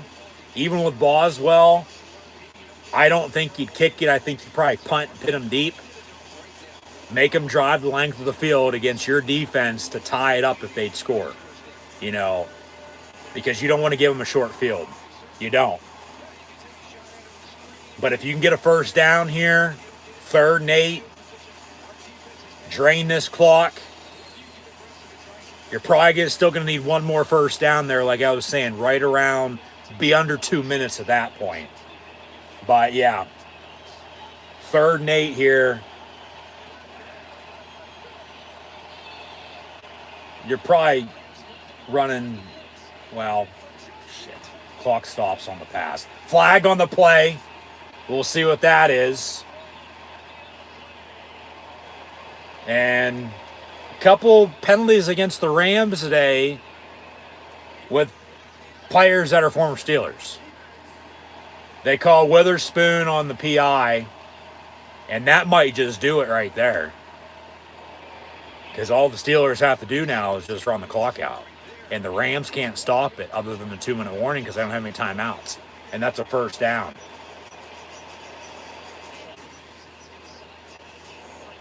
Well, he never turned around. If he would have turned around, they probably wouldn't have called it. But then he grabbed his fucking jersey right there.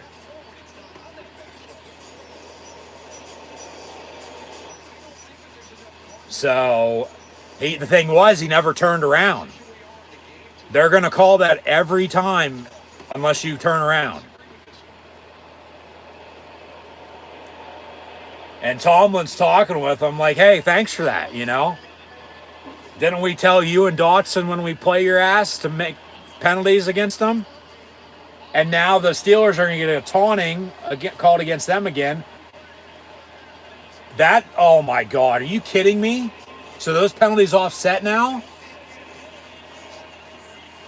So now we'll replay the down. Oh my God. Can you play smart and quit playing fucking stupid? 3rd and 8 still after all that. 2:59 to go, and they still need to get a first down. But, hey, they don't have any timeouts. 3rd and 8, 46 yards. Run the damn ball and drain the fucking clock. Call timeout yourself. Kick a field goal if you want to, but punt and pin them deep. Why are you throwing? Slant over the middle. It's caught. Allen Robinson for his first catch of the game. He's going to be close. It'll be 4th and short. Drain this clock. Call one of your 2 timeouts. Then decide on what you want to do here. And if you want to go for it on 4th and yard, you get the first down. The game's over. You win. And if you punt, let alone kick a field goal, you miss it. You know, all right. There's that. They get a short field. You make the field goal. It's a 10-point game. Game's over. Let alone Yeah.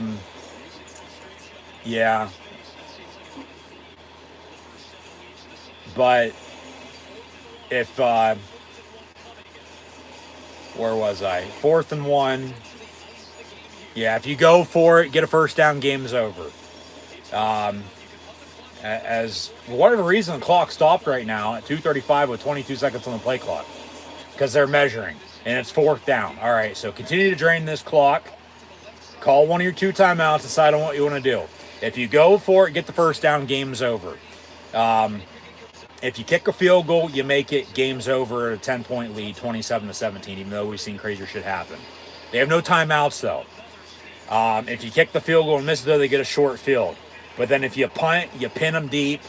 They got to drive on you to score to tie when this game probably should be tied as it is now at 24. But remember, the Rams missed 2 field goals and an extra point, which totals up to be 7, and they're down by 7. So do not snap this. Drain this clock. Call a timeout. 4th and a yard. Just fucking sneak it. Yeah, why the hell not? And they do, and they don't get it. And they don't even drain the clock. We'll see the spot as they're trying to grab the ball, but he still has it, but I don't think he got it. They should have drained the clock and called a timeout right there. You just gave him an extra 12 seconds with a 2-minute warning still. It looked like he fucking slipped and fell. Son of a bitch. I don't mind the sneak if you go for it, but, I mean, you just got to execute. He didn't get that. No way. We'll see the measurement, though.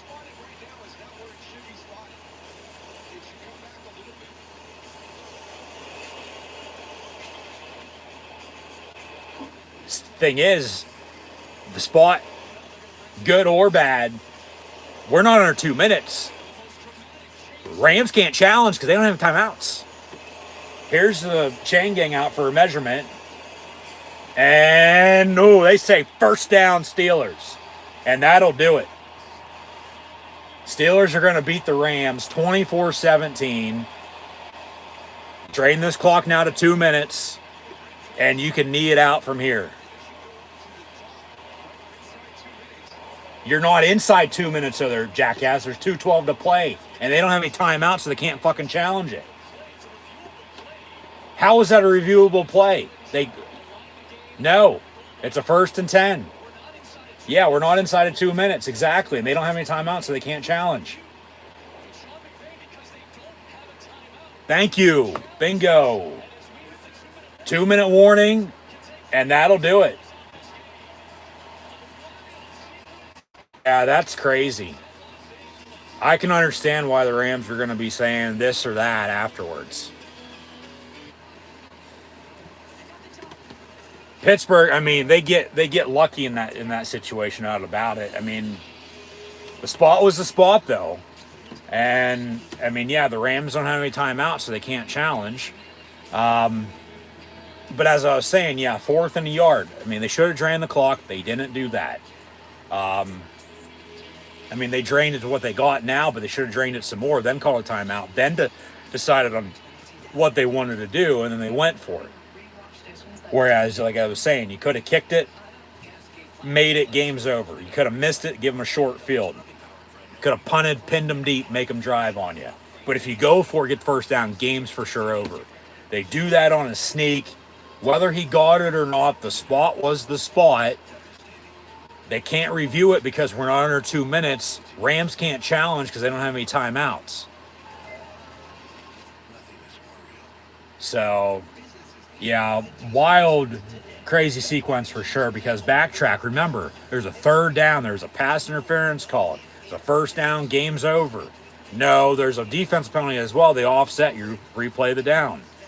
And then they come up a yard short, and then you have that 4th down, they go for it, etc., etc. But it's a Steeler run game that got them back, and it's going to win them the game here today against the LA Rams, and they're going to win in LA against the Rams in the regular season, not the Super Bowl that they played in 14 back at the end of the 79 season, January 1980. The Pittsburgh Steelers, for the first time ever in franchise history, let alone NFL history, will win in Los Angeles against the Rams in the regular season, not being Super Bowl 14. That was also played in LA at the Rose Bowl in Pasadena. So history being made in the process. But with the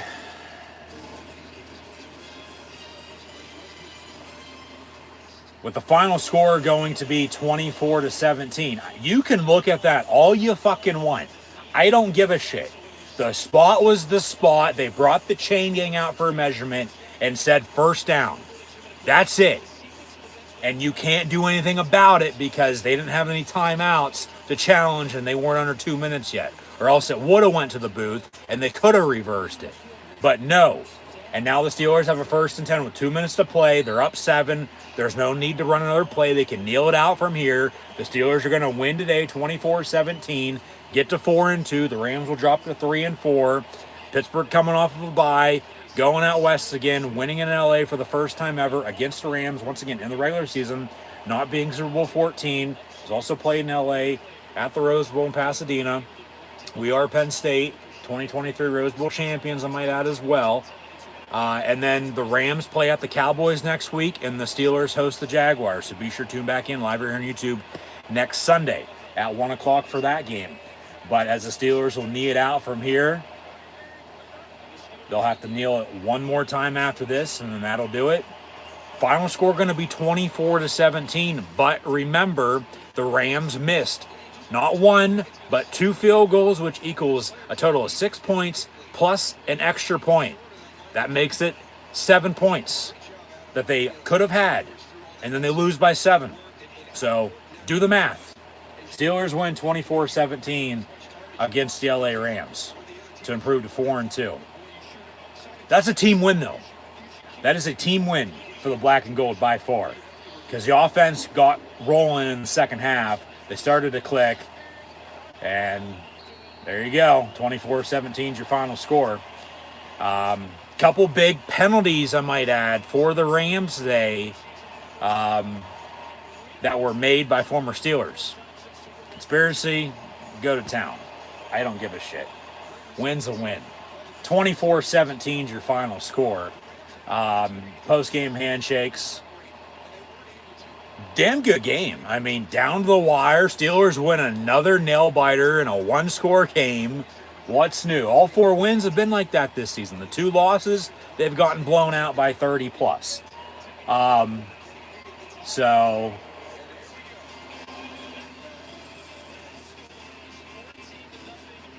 yeah, it was a second half, really fourth quarter win for the Steelers. We'll recap here in a second. Why shouldn't you love LA today? As they were California dreaming, and well, that dream obviously came true for a W. 24-17 is your final score. But no, that's a team win. Special teams, all right. Boswell good on a field goal, which you rely on him when you have to because, you know, he's damn good.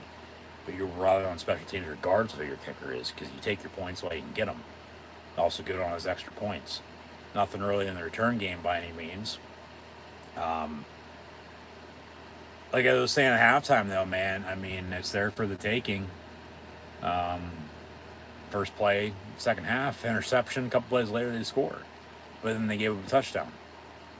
And I believe that was the last time the Rams scored, if I'm not mistaken, right? Yeah.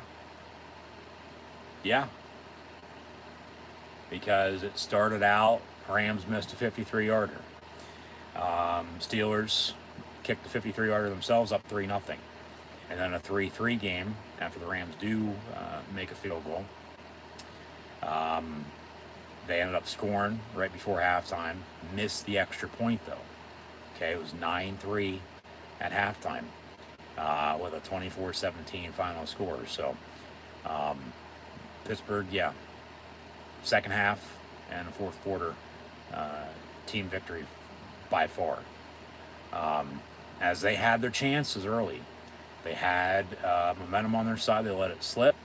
Got it back. Let it slip again. got it back. That time, though, they held on to it. They made plays when they had to make plays today, too, as well, which is a good thing. They were able to run the football when they needed to, too.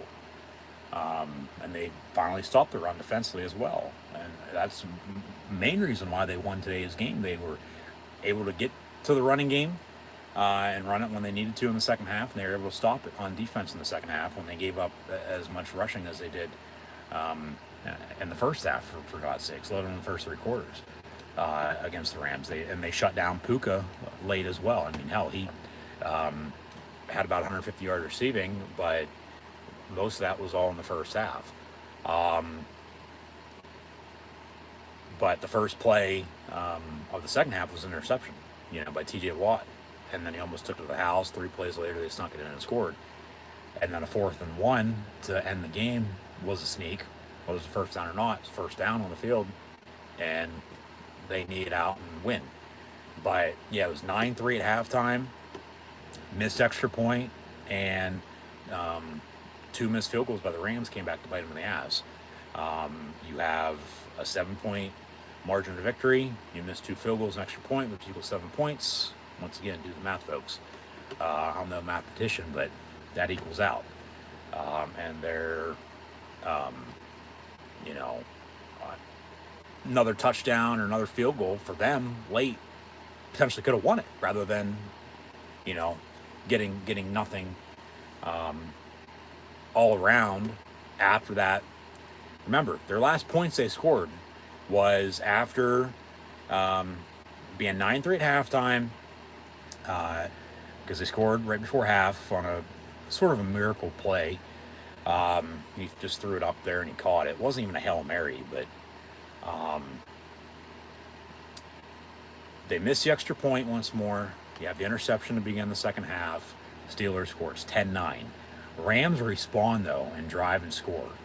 Go for 2 and get it. They're up 17-10. Since then, though, the Steelers go on a couple 5-minute-plus touchdown drives and do it by running the football with both Najee Harris and Jalen Warren, but more so the latter. And Kenny Pickett making plays, throwing to Deontay Johnson, George Pickens, along with Allen Robinson. They sort of got the tight ends involved, I might add, too. As it starts up front, give it a block to run, and they were able to come back and win this game by running the football and stopping the run. And they didn't turn the ball over either. In a game that they had way fewer plays, way fewer yards, and way fewer time of possession than the Rams did. So once again, the Rams are probably thinking to themselves, like, how in the hell did we lose this game? But we did. They did, as the Steelers won. So 24-17 is your final score. Pull up some stats.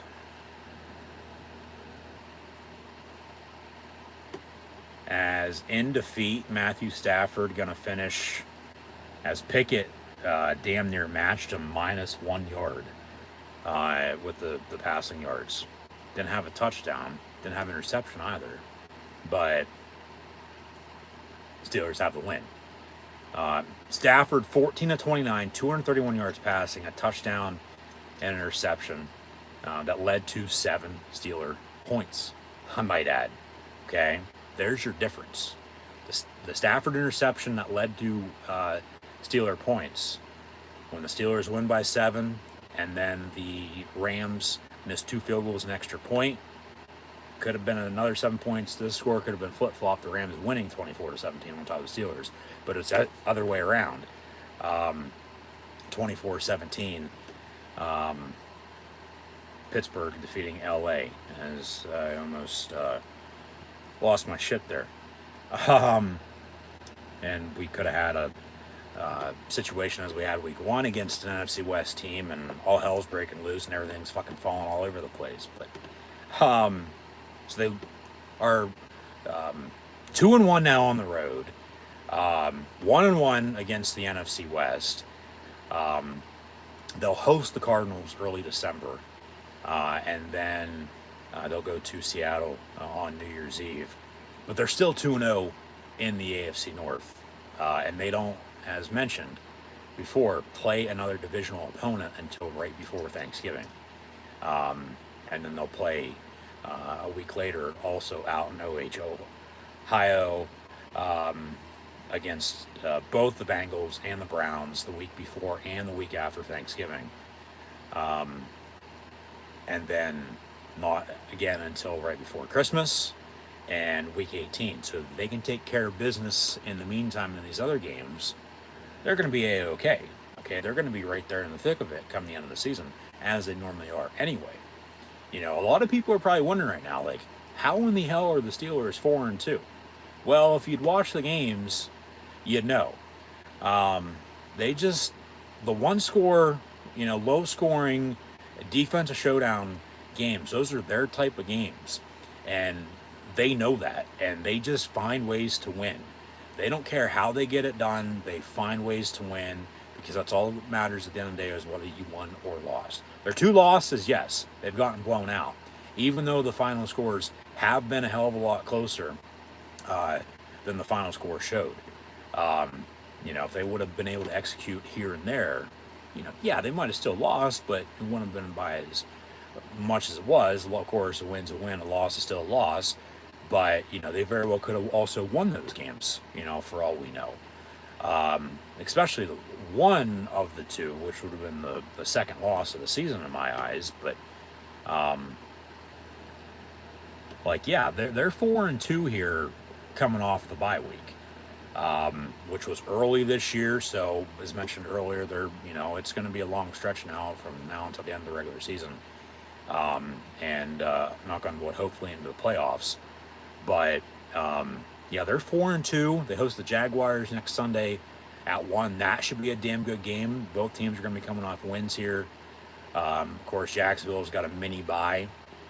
And then they'll get the bye after the Steeler game. So then they'll be even more rested up for who they play then the following game. As they're also sort of in the driver's seat in their division down south in the AFC South. As you know, Pittsburgh's in the north with Cleveland, who won today. Cincinnati's off, and then Baltimore also won today. So everybody won, but Pittsburgh should still be in the driver's seat, 2-0 in the division, and in first place, you know, for the time being. Of course, everybody's still going to play each other. You know, those games will get played, and we'll see what happens, you know, at that point in time. But everybody wins today, as the Bengals once again were off against, you know, opponents out of division, let alone out of conference. So they all take care of business. But yeah, Pittsburgh's 4-2 here heading into Halloween weekend, coming off the bye week with a 24-17 to win at the LA Rams. Stafford once again 14-29, 231 yards passing, a touchdown, interception, sacked twice. They had 135 yards rushing on 31 carries total, 12 by Royce Freeman for 66 yards, 18 for 61, and a touchdown for Darrell Henderson Jr. Yeah, Puka had 8 catches, 154 yards receiving. Tutu, a catch for 31 yards in the touchdown. Cooper Kupp, 2 of 29. The difference in the game, though, is the interception from Stafford to T.J. Watt. Steelers scored off of it. There's 7 points there. And then the Rams missed 2 field goals, an extra point. There's 7 points there. Like I said, the score could have been flip-flopped at 24-17 Rams on top of the Steelers, but it's 24-17 Steelers on top of the Rams, your final score. As Kenny Pickett was 17-25, 230 yards passing. Najee Harris had 14 carries, 53 yards rushing, and a touchdown. Jalen Warren had 6 carries, 32 yards rushing, and a touchdown. George Pickens over 100 yards on 5 catches for $1.07 officially. Deontay Johnson in his return, 5 catches, 79 yards. Connor Hayward, 2 of 23. They still got to go to the tight ends, and more, no doubt about it. And they got to keep pounding the rock, keep fucking running the football. Najee, 3 catches, 15 yards out of the backfield. Minka, 11 total tackles. Herbig and Ogunjobi had the sacks. Of course, TJ Watt had the interception. Boswell good on his 53-yard field goal and 3-3 on his extra points. Yeah, the Rams had more first downs than the Steelers. They were better on third down. They had 6 more total plays, 54 more total yards.